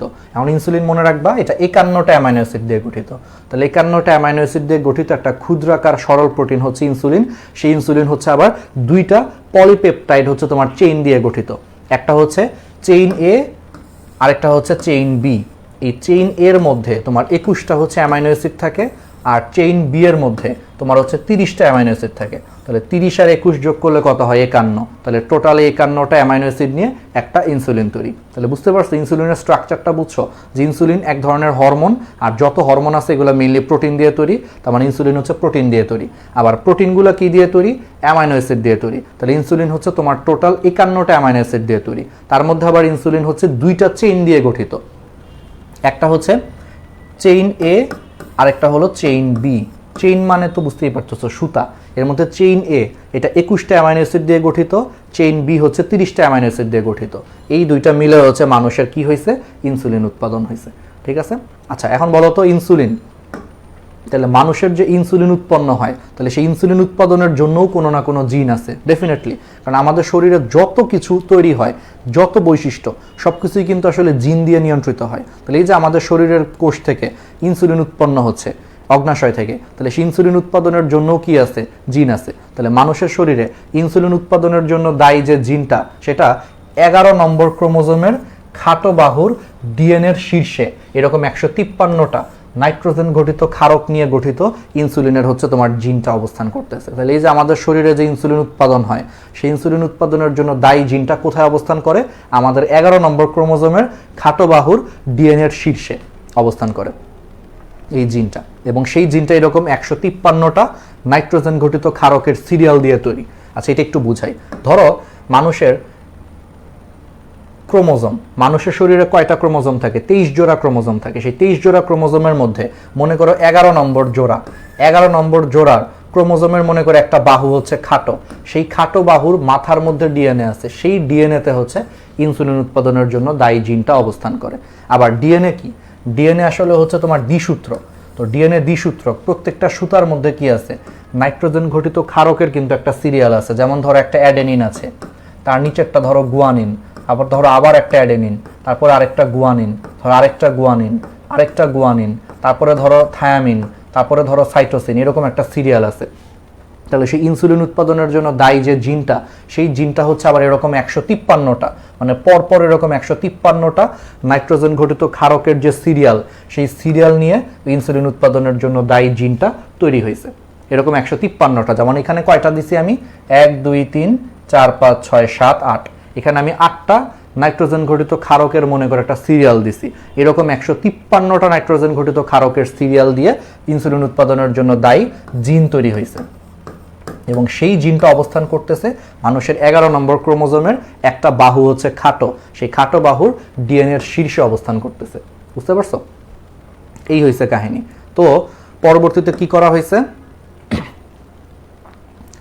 পরবর্তীতে হচ্ছে তোমার এই ইনসুলিনটাকে জেনেটিক ইঞ্জিনিয়ারিং বা রিকম্বিনেন্ট ডিএনএ প্রযুক্তির মাধ্যমে যে ইলি লিলি অ্যান্ড কোম্পানি হচ্ছে প্রথম 1982 সালে হিউমিলিন নামে হচ্ছে বাজারজাত করছে।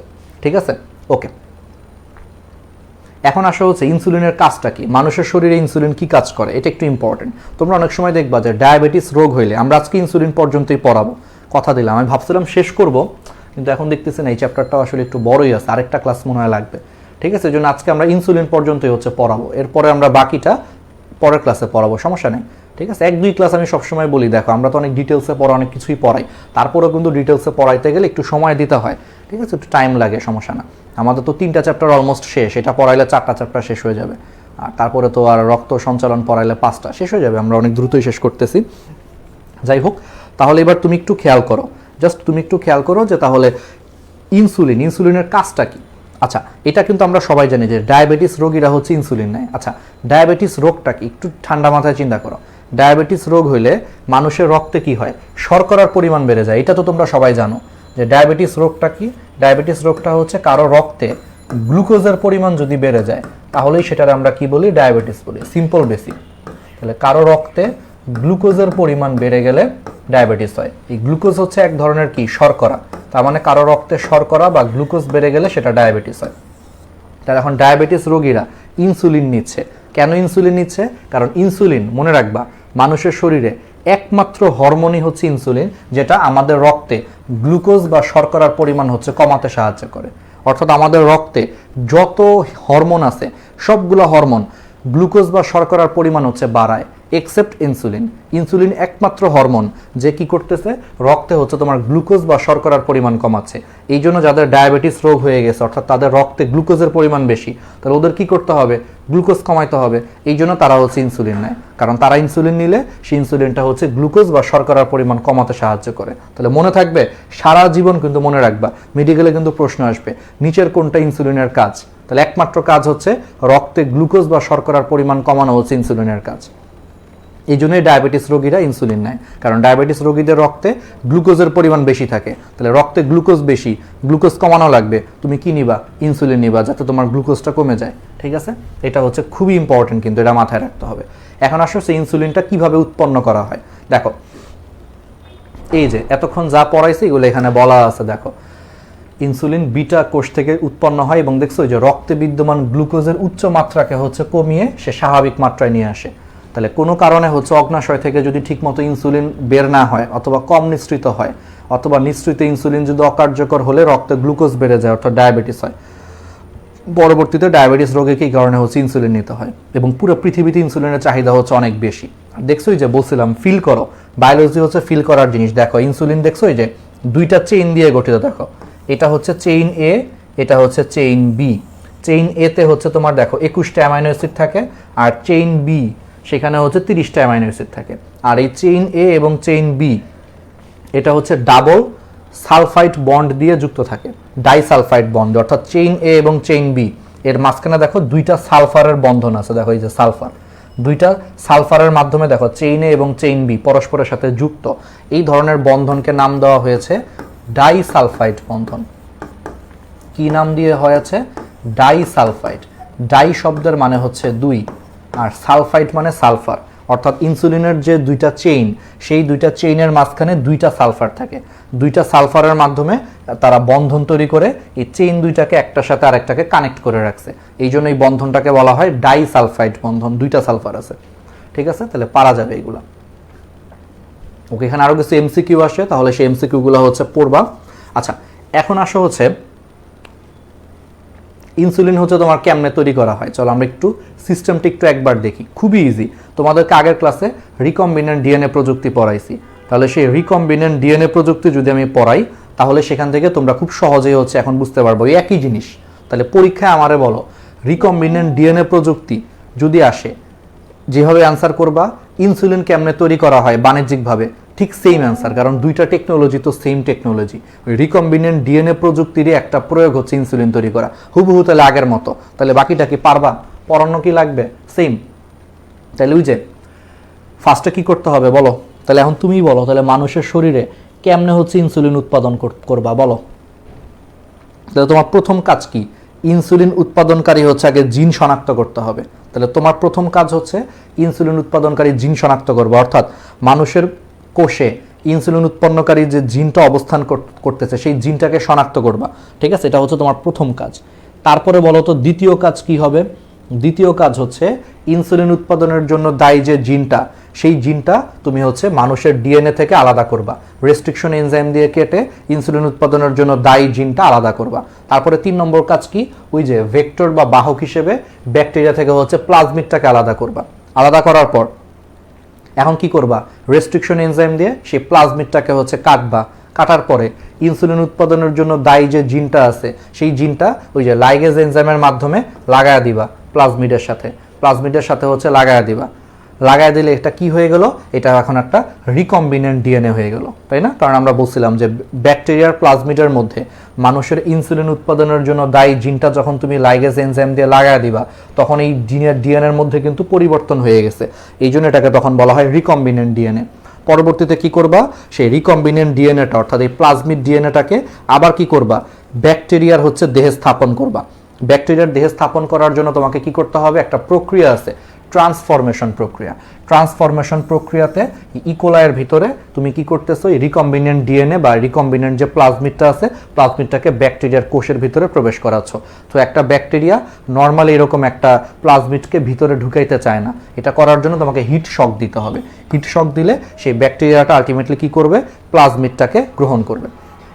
করার পর বুঝতেই পারতেছো, তারপরে কি করবা, সেই ব্যাকটেরিয়াটাকে উপযুক্ত পুষ্টি মাধ্যমে রাখবা। ইকোলাই ব্যাকটেরিয়াটাকে উপযুক্ত পুষ্টি মাধ্যমে রাখলে, ব্যাকটেরিয়া তো গাধা, সে তো বুঝতেছে না যে ওর ভিতরে যে তুমি ওর প্লাজমিডটাকে যে চেঞ্জ করে দিছো, সে বুঝতেছে না। তো উপযুক্ত পুষ্টি মাধ্যমে রাখলে ব্যাকটেরিয়াটা দ্বিভাজন প্রক্রিয়াতে বংশবৃদ্ধি করবে। এরকম যত লক্ষ লক্ষ ব্যাকটেরিয়া হবে, প্রত্যেকটা ব্যাকটেরিয়াতে হচ্ছে এই প্লাজমিডের একটা করে কপি তৈরি হবে। মানে ইনসুলিনের যে জিনটা, সেই জিনের হচ্ছে একটা করে কপি তৈরি হবে। পরবর্তীতে কি হবে, যেহেতু ব্যাকটেরিয়ার শরীরে ইনসুলিন উৎপাদনের জন্য দায়ী জিনটা আছে, সেই জিনটা কাজ করবে। কাজ করবে বলতে, তাহলে ব্যাকটেরিয়াগুলো তখন মানুষের মতো কি করবে, ইনসুলিন উৎপাদন করা শুরু করবে। অর্থাৎ তখন সেই ব্যাকটেরিয়া থেকে পরবর্তীতে হচ্ছে ইনসুলিন উৎপাদন হবে অটোমেটিক। পরবর্তীতে সেই ইনসুলিনগুলোকে আমি কি করব, ওই ব্যাকটেরিয়া থেকে হচ্ছে পৃথক করব, পৃথক করে বিশুদ্ধ করব। পরে সেই ইনসুলিনগুলোকে আমি বাজারজাত করব। ব্যাস শেষ। তাহলে আমি আরেকবার বলি, একবার ইজি। তাহলে তোমার প্রথম কাজ কি, মানুষের শরীরে ইনসুলিন উৎপাদনের জন্য দায়ী যে জিনটা আছে, আগে সেই জিনটাকে তুমি শনাক্ত করবা। এটা কোথায় অবস্থান করে, ওই যে 11 নম্বর ক্রোমোজোমের খাটো বাহুর ডিএনএর শীর্ষে অবস্থান করে। এরকম 153টা নাইট্রোজেন গঠিত ক্ষারকের যে সিরিয়ালটা, সেই সিরিয়ালটাই আসলে তার জিন। তাহলে সেটাকে আগে শনাক্ত করবা। তারপরে কাজ হচ্ছে 11 নম্বর ক্রোমোজোমের খাটো বাহুর শীর্ষে যে ডিএনএ আছে, সেই ডিএনএ সূত্র থেকে ইনসুলিনের যে জিনটা আছে, সেই জিনটাকে পৃথক করবা। করার পর 3 নম্বর কাজ হচ্ছে, তোমার এখন কি লাগবে, বাহক লাগবে বা ভেক্টর লাগবে। পড়াইছেন এগুলা, যে বাহক বা ভেক্টর হিসেবে কাজ করে হচ্ছে প্লাজমিড। তাহলে ব্যাকটেরিয়ার দেহে যে প্লাজমিড আছে, তাহলে সেই প্লাজমিডটাকে তুমি আলাদা করবা। করলা, 3 নম্বর ধাপ শেষ। এরপরে কি করবা, রেস্ট্রিকশন এনজাইমের মাধ্যমে তুমি সেই প্লাজমিডটাকে, ওই যে ইনসুলিনের যে জিনটা আছে, সেই জিনের সাইজ মতো হচ্ছে কেটে ফেলবা। কাটার পরে ওই ব্যাকটেরিয়ার প্লাজমিডের সাথে তুমি এখন ইনসুলিনের জিনটাকে লাইগেজ এনজাইম দিয়ে লাগায় দিবা। আর এই যে পদ্ধতির মাধ্যমে এখন তুমি যে প্লাজমিডটা পাচ্ছ, সেই প্লাজমিডটাকে আমরা এখন কি বলবো, রিকম্বিনেন্ট ডিএনএ বলবো। তাহলে রিকম্বিনেন্ট ডিএনএ হয়ে গেল। তারপরে কি করবা, সেই রিকম্বিনেন্ট ডিএনএ অথবা যে প্লাজমিডটা আছে, সেই প্লাজমিডটাকে তুমি এখন ব্যাকটেরিয়ার কোষের ভিতরে স্থাপন করবা। এখন একটা নর্মালি একটা ব্যাকটেরিয়া হচ্ছে নিতে চায় না, এই জন্য তাকে তুমি হিট শক দিলে, হিট শকের মাধ্যমে সেই ব্যাকটেরিয়ার কোষের ভিতরে প্লাজমিডটা দিয়ে দিবা। পরবর্তীতে সেই ব্যাকটেরিয়াটাকে উপযুক্ত পুষ্টি মাধ্যমে স্থানান্তর করবা। উপযুক্ত পুষ্টির কারণে ব্যাকটেরিয়াটা হচ্ছে খুব দ্রুত কি করবে, দ্বিভাজন প্রক্রিয়াতে বংশবৃদ্ধি করে একটা ব্যাকটেরিয়া থেকে 2টা, 2টা থেকে 4টা, 4টা থেকে 8টা, 8টা থেকে 16টা করতে করতে 20 কোটি কোটি ব্যাকটেরিয়া তৈরি করে ফেলবে। আর ব্যাকটেরিয়া তো গাধা, সে তো বুঝে নাই যে তার প্লাজমিডটা তুমি চেঞ্জ করে দিছো। সো ব্যাকটেরিয়ার ভিতরে যা আছে, সে হুবহু তার কপি তৈরি করবে। অর্থাৎ কোটি কোটি যে ব্যাকটেরিয়া হয়েছে, সেই কোটি কোটি ব্যাকটেরিয়ার ভিতরে তখন এই প্লাজমিডের একটা করে কি হবে, কপি তৈরি হবে। অর্থাৎ ইনসুলিনের যে জিনটা আছে, সেই জিনের কপি তৈরি হবে। আর জিনের কাজ কি, ইনসুলিন তৈরি করা। সো ইনসুলিনের তৈরি করার জন্য যে জিনগুলা যখন সেই কোটি কোটি ব্যাকটেরিয়ার ভিতরে থাকবে, তখন সেই ব্যাকটেরিয়াগুলো থেকে অটোমেটিক কি হবে, ইনসুলিন উৎপন্ন হওয়া শুরু করবে মানুষের মতো। সেই ইনসুলিনগুলো তখন এই কাচের পাত্রের মধ্যে হচ্ছে ছড়িয়ে পড়বে। পরবর্তীতে তোমার কাজ হচ্ছে ইনসুলিনগুলোকে আলাদা করে ফেলতে হবে। ব্যাকটেরিয়া থেকে ইনসুলিনগুলোকে আলাদা করে তুমি বাজারজাত করবা। ব্যাস, ওইটাই হচ্ছে ইনসুলিন। এইভাবে ইনসুলিন তৈরি করা হয়, ঠিক আছে, বাণিজ্যিক উপায়ে। তাহলে কি পারা যাবে না এই জিনিসগুলো? ঠিক আছে, তাহলে এইটুকু পর্যন্ত হচ্ছে আজকে তোমরা তাহলে পড়ে রাখো। আমরা আরও আসলে অনেক কিছু বাকি আছে, একটু আসলে শেষ করতে একটু কষ্ট লাগবে। আমরা যখন কেমিস্ট্রি পড়াইতাম তখন, ঠিক আছে, একটু আছে, সমস্যা নেই। এটা আমরা কিছু জিনিস আমরা একটু করে দিব না।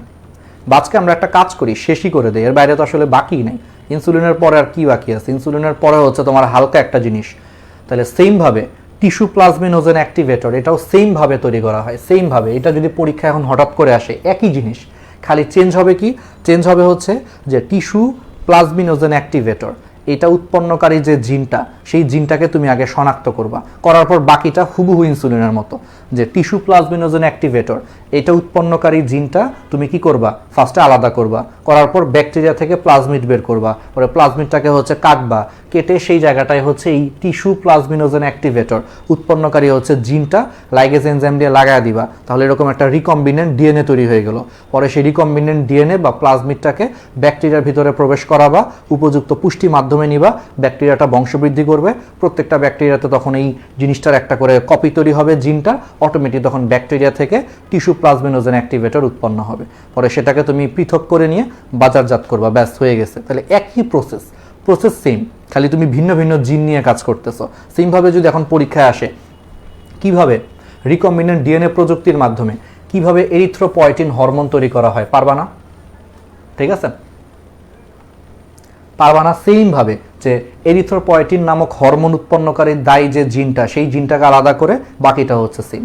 আর এগুলো তো আমি তোমাদেরকে পড়াইছিলাম, দেখছো যে কিডনি থেকে এরিথ্রোপয়েটিন নামক একটা হরমোন উৎপন্ন হয়, যেটা রক্ত প্রবাহের সাথে দেখো বোন ম্যারোতে প্রবেশ করে, দেখো বোন ম্যারোর কোষকে বিভাজনে উদ্দীপ্ত করে এবং প্রচুর পরিমাণে আরবিসি লোহিত রক্তকণিকা উৎপাদন করে। এখন দেখছো যে বলছিলাম এগুলো কিন্তু সব পড়াইছি। যাদের কিডনি বিকল হয়ে যায়, মানে নষ্ট হয়ে যায়, তাদের ক্ষেত্রে কিন্তু কিডনিগুলা ঠিকমতো কি করতে পারে না, এরিথ্রোপয়েটিন হরমোন তৈরি করতে পারে না। প্লাস তাদের কি করতে হয়, কিডনিগুলোরে ডায়ালাইসিস করতে হয়, ফলে এরিথ্রোপয়েটিন হরমোনটা অনেক সময় রক্ত থেকে বের হয়ে যায়। ফলে এই সমস্ত রোগীদের ক্ষেত্রেই যে বলছিলাম যে লোহিত রক্তকণিকা উৎপাদন কমে যাওয়ার কারণে তারা রক্ত শূন্যতায় ভুগে। পড়াইছেন একটু আগে, সুন্দর করে কিন্তু একবারে কনসেপ্ট পুরো ফুল ক্লিয়ার করে দিছি যে কেন তারা কিডনি রোগীরা কেন রক্ত শূন্যতায় ভুগে। বলছি না যে কারো যদি কিডনিতে যদি কোনো সমস্যা হয়, ঠিকমতো এরিথ্রোপয়েটিন হরমোন উৎপন্ন হবে না। এরিথ্রোপয়েটিন হরমোন যদি ঠিকমতো উৎপন্ন না হয়, বা তাদের কিডনি রোগীদেরকে তোমার কিন্তু ডায়ালাইসিস করতে হয়, তো ডায়ালাইসিস করার সময় এই হরমোনগুলো বের হয়ে যায় রক্ত থেকে, ফলে শরীরে হচ্ছে এই হরমোনগুলোর ঘাটতি হয়। সো হরমোনের ঘাটতি হইলে সেটা কিন্তু আর বোন ম্যারোর উপরে কাজ করতেছে না ঠিকমতো। বোন ম্যারোর উপরে কাজ না করলে বেশি বেশি কিন্তু আর লোহিত রক্তকণিকা উৎপাদন হবে না, আর লোহিত রক্তকণিকা উৎপাদন না হইলে কিন্তু রক্ত শূন্যতায় ভুগবে। সো সেই সমস্ত কিডনি রোগীদেরকে কিন্তু তখন ইনজেকশনের মাধ্যমে এই হরমোনটা দেওয়া হয়। আর সেই হরমোনটা কেমনে তৈরি হয়, ওই সেম ইনসুলিন যেমনে তৈরি করছো সেমভাবে, ইজি। তাহলে একবারে ইজি। তাহলে এগুলো হচ্ছে আমরা পারবো, আমরা শেষ করে দিই, বুঝছো। আর আসলে বেশি নাই, ভাবছিলাম অনেক কিছু বাকি আছে, এখন দেখতেছি না, অল্প জিনিসই বাকি আসলে। অবশ্য এটা ঠিক না, কিছু আসলে বাকি আছে, অ্যাকচুয়ালি কিছু বাকি আছে, এটা একটা প্রবলেম আছে। এটা শেষের দিকে কিছু টপিক আছে আবার, জিনোম সিকোয়েন্সিং, তারপরে হচ্ছে তোমার এই ডিএনএ ফিঙ্গারপ্রিন্টিং, পার্টের জীবন রহস্য। আচ্ছা থাক, তাহলে আমরা পরের ক্লাসেই পড়াবো। এগুলো আছে, সরি এগুলো আমি ভুলেই গেছিলাম, লাস্টের দিকে এগুলো আছে, ঠিক আছে, এগুলোও ডিটেলস পড়াবো। কারণ এইগুলো এই গত বছর রাজশাহী ঢাকা বোর্ডে 22-এ এখান থেকে প্রশ্ন আসছিল, এই ডিএনএ ফিঙ্গারপ্রিন্টিং থেকে প্রশ্ন আসছিল। এখান থেকে নর্মালি আগে কখনো প্রশ্ন আসে নাই, বাট গত বছর আসছিল। বাট ওই যে যারা আমাদের ফ্রি ক্লাসও যারা করে গেছে, ন্যানো বায়োলজির ক্লাসও যারা করছে, তারাও কিন্তু এগুলা পারছে। কারণ আমি কিন্তু ক্লাসে সবই পড়ে, আমি কিন্তু কখনো ডিটেলস ছাড়া পড়াইতে পারি না। তোমরা দেখবা আমার একটা প্রবলেম আছে, আমি ডিটেলস ছাড়া পড়াইতে পারি না, কেন জানি শর্টকাট পড়াইতে পারি না। অনেক পোলাপাইন আমারে বলে, ভাইয়া ওয়ান শট ক্লাসগুলো আর একটু কম ডিটেলসে পড়ান, বেসিক না ক্লিয়ার করে খালি অঙ্ক করান। কিন্তু আমি কখনো এটা করাই না, কারণ আমি বিশ্বাস করি তোমার যদি কনসেপ্ট ক্লিয়ার না থাকে, তোমার আমি কেমিস্ট্রি বা বায়োলজি যে কোনো সাবজেক্টই হোক, কয়েকটা অঙ্ক সলভ করা দিলাম, প্রশ্ন সলভ করা দিলাম, তুমি আসলে এটা দিয়ে কোনো লাভ নাই তোমার। কারণ তোমরা যদি ক্লাসে আমি প্রশ্ন সলভই যদি করায় দিই, তোমার তো ক্লাস দেখারই দরকার নাই, টেস্ট পেপারের সলিউশন খুলো, টেস্ট পেপারের সলিউশনও তো সলভ দেওয়া আছে, এর জন্য তোমার 2-3 ঘন্টার ক্লাস করার কোনো দরকার নাই। তাহলে তার মানে তুমি ক্লাসে কেন আসছো, তোমার কনসেপ্ট ক্লিয়ার করার জন্য। তোমাকে আমি একটা অঙ্ক হচ্ছে বুঝাইয়া দিছি, বেসিক বুঝায় তারপরে সলভ করা দিছি, এইটার জন্য তুমি ক্লাসে আসছো। শুধু সলভ দেখার জন্য তো নিশ্চয়ই কোনো ক্লাস না। অনেকে আমার অনুরোধ করে, ইউটিউবে অনেক প্রেশার আসে, অনেক সময় পোলাপাইন বলে ভাইয়া ক্লাসগুলো বেশি বড় হয়ে যাচ্ছে, ওয়ান শট ক্লাসগুলো 23-এর পোলাপাইন। বাট আমি সবসময় চিন্তা করি হচ্ছে বেসিকটা দিন শেষে আসল। তোমার আমি ধরো 10টা টাইপের ম্যাথ করায় দিলাম, জাস্ট সলভ করা দিছি, অত ডিটেলস আমি সূত্র নিয়ে আলোচনা করি নাই। বিশ্বাস করো তুমি ক্লাস করে তোমার লস হবে উল্টা আরো। কারণ পরীক্ষায় যদি কোনো কারণে একটু ঘুরে আসে, তুমি ধরতে পারবা না, তুমি পারবা না, পরীক্ষা হলে তুমি অ্যান্সার করতে পারবা না। কিন্তু সেই ক্লাসটা যদি আমার একটু সময় বাড়ায়, যদি আগে একটু হালকা করে বেসিকটা পড়াই, যেই ম্যাথগুলো এইভাবে আসছে, সূত্রগুলো এইগুলো বলছে, সূত্রের বেসিক এটা পড়ায় যদি সলভ করাই, তারপরে দেখবো এই ক্লাসটা দেখলে তোমার বেসিকটাও ক্লিয়ার হবে, কনসেপ্ট ক্লিয়ার হবে। তুমি পরীক্ষার হলে যেয়ে দেখবা যে তুমি প্রশ্ন ঘুরে দিলেও তুমি পারতেছো, কারণ তখন তোমার মনে হবে যে রাহাত ভাইয়া তো অনেক সুন্দর করে সূত্রগুলো বুঝাইছে, যে এটা হইলে এইভাবে অ্যান্সার করতে হবে, এটা হইলে এইভাবে অ্যান্সার করতে হবে, তখন আসলে পারা যায়। কিন্তু সমস্যাটা হচ্ছে আমরা ম্যাক্সিমাম স্টুডেন্ট কি করি, পড়াশোনায় হচ্ছে সময়টা কম দিতে চাই। সারা বছর দেখা গেছে পড়াশোনা করি নাই, এখন কাহিনী হয়েছে যে ভাই এখন পরীক্ষা চলে আসছে, যত অল্প সময়ের মধ্যে ভাই আমি A+ পাই, এরকম একটা সবার মধ্যে চিন্তা থাকে। কিন্তু এই চিন্তা তো প্রবলেম, ঠিক আছে? তুমি কেমিস্ট্রির একটা চ্যাপ্টার বা ধরো বায়োলজির একটা চ্যাপ্টার তুমি সারা বছর না পড়ে কেউ যদি ভাবে যে 1 ঘন্টার একটা ক্লাসে তারা পুরা দেখলেই সে সব পারবে, এটা কি পসিবল? তুমি নিজেই বলো। এই জন্য একটু মাথায় রাখতে হবে, ঠিক আছে? ঠিক আছে, তাহলে আমরা পরের ক্লাসে, পরশু দিনের যে রেগুলার ক্লাস 24 তারিখে, তাহলে আমরা আর এটা শেষ করতে পারলাম না। 24 তারিখে আমরা ইনশাল্লাহ এটা শেষ করে ফেলবো। 24 তারিখে আমরা এই জীব প্রযুক্তিটা শেষ করে এরপরে আমরা 26 তারিখের যে ক্লাসটা, সেখানে আমরা রক্ত সঞ্চালন পড়ানো শুরু করব, ঠিক আছে? এবং এরপরে আমরা প্রথম দিকের চ্যাপ্টার পড়াবো। এরপরে আমি যত ক্লাস নিব প্রথমে প্রথম দিকের চ্যাপ্টারগুলো শুরু করব। রক্ত সঞ্চালন, তারপরে তোমার কি বলে মানে পরিপাক ও শোষণ, কোষ বিভাজন, কোষ ও কোষের গঠন, এগুলো দিয়ে আমরা শুরু করব, ঠিক আছে? ওকে, তাহলে এখন বলো আজকের ক্লাসে যা যা পড়াইছি কারো কি কোনো কনফিউশন আছে? কোনো জায়গায় কোনো কনফিউশন, কোনো কিছু বুঝতে প্রবলেম আছে? অনেকে অ্যাক্টিভেটেড স্লাজ নিয়ে প্রশ্ন করছো। অ্যাক্টিভেটেড স্লাজ হচ্ছে এটা পরের ক্লাসেই পড়াবো না, হ্যাঁ? এটা পরের ক্লাসে আমরা ডিটেলস পড়াবো। এই যেখানে একটা ছবি আছে, অ্যানিমেশন আছে, তোমরা মজা পাবো। অ্যাক্টিভেটেড স্লাজের ছবি আছে, এই যে কোথায় জানো, এই যে এই ছবি, ট্যাঙ্ক, এখানে ট্যাঙ্কের কিছু বর্ণনা আছে, ঠিক আছে? ওকে,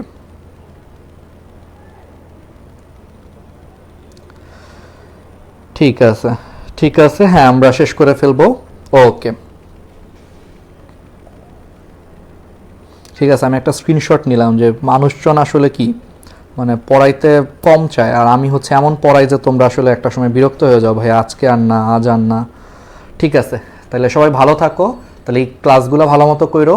জীব প্রযুক্তি ইনশাল্লাহ আমরা তাহলে পরের ক্লাসে ইনশাল্লাহ শিওরলি আমরা এটা শেষ করে দিব, ঠিক আছে? ওকে, তাহলে আল্লাহ হাফেজ, আসসালামু আলাইকুম।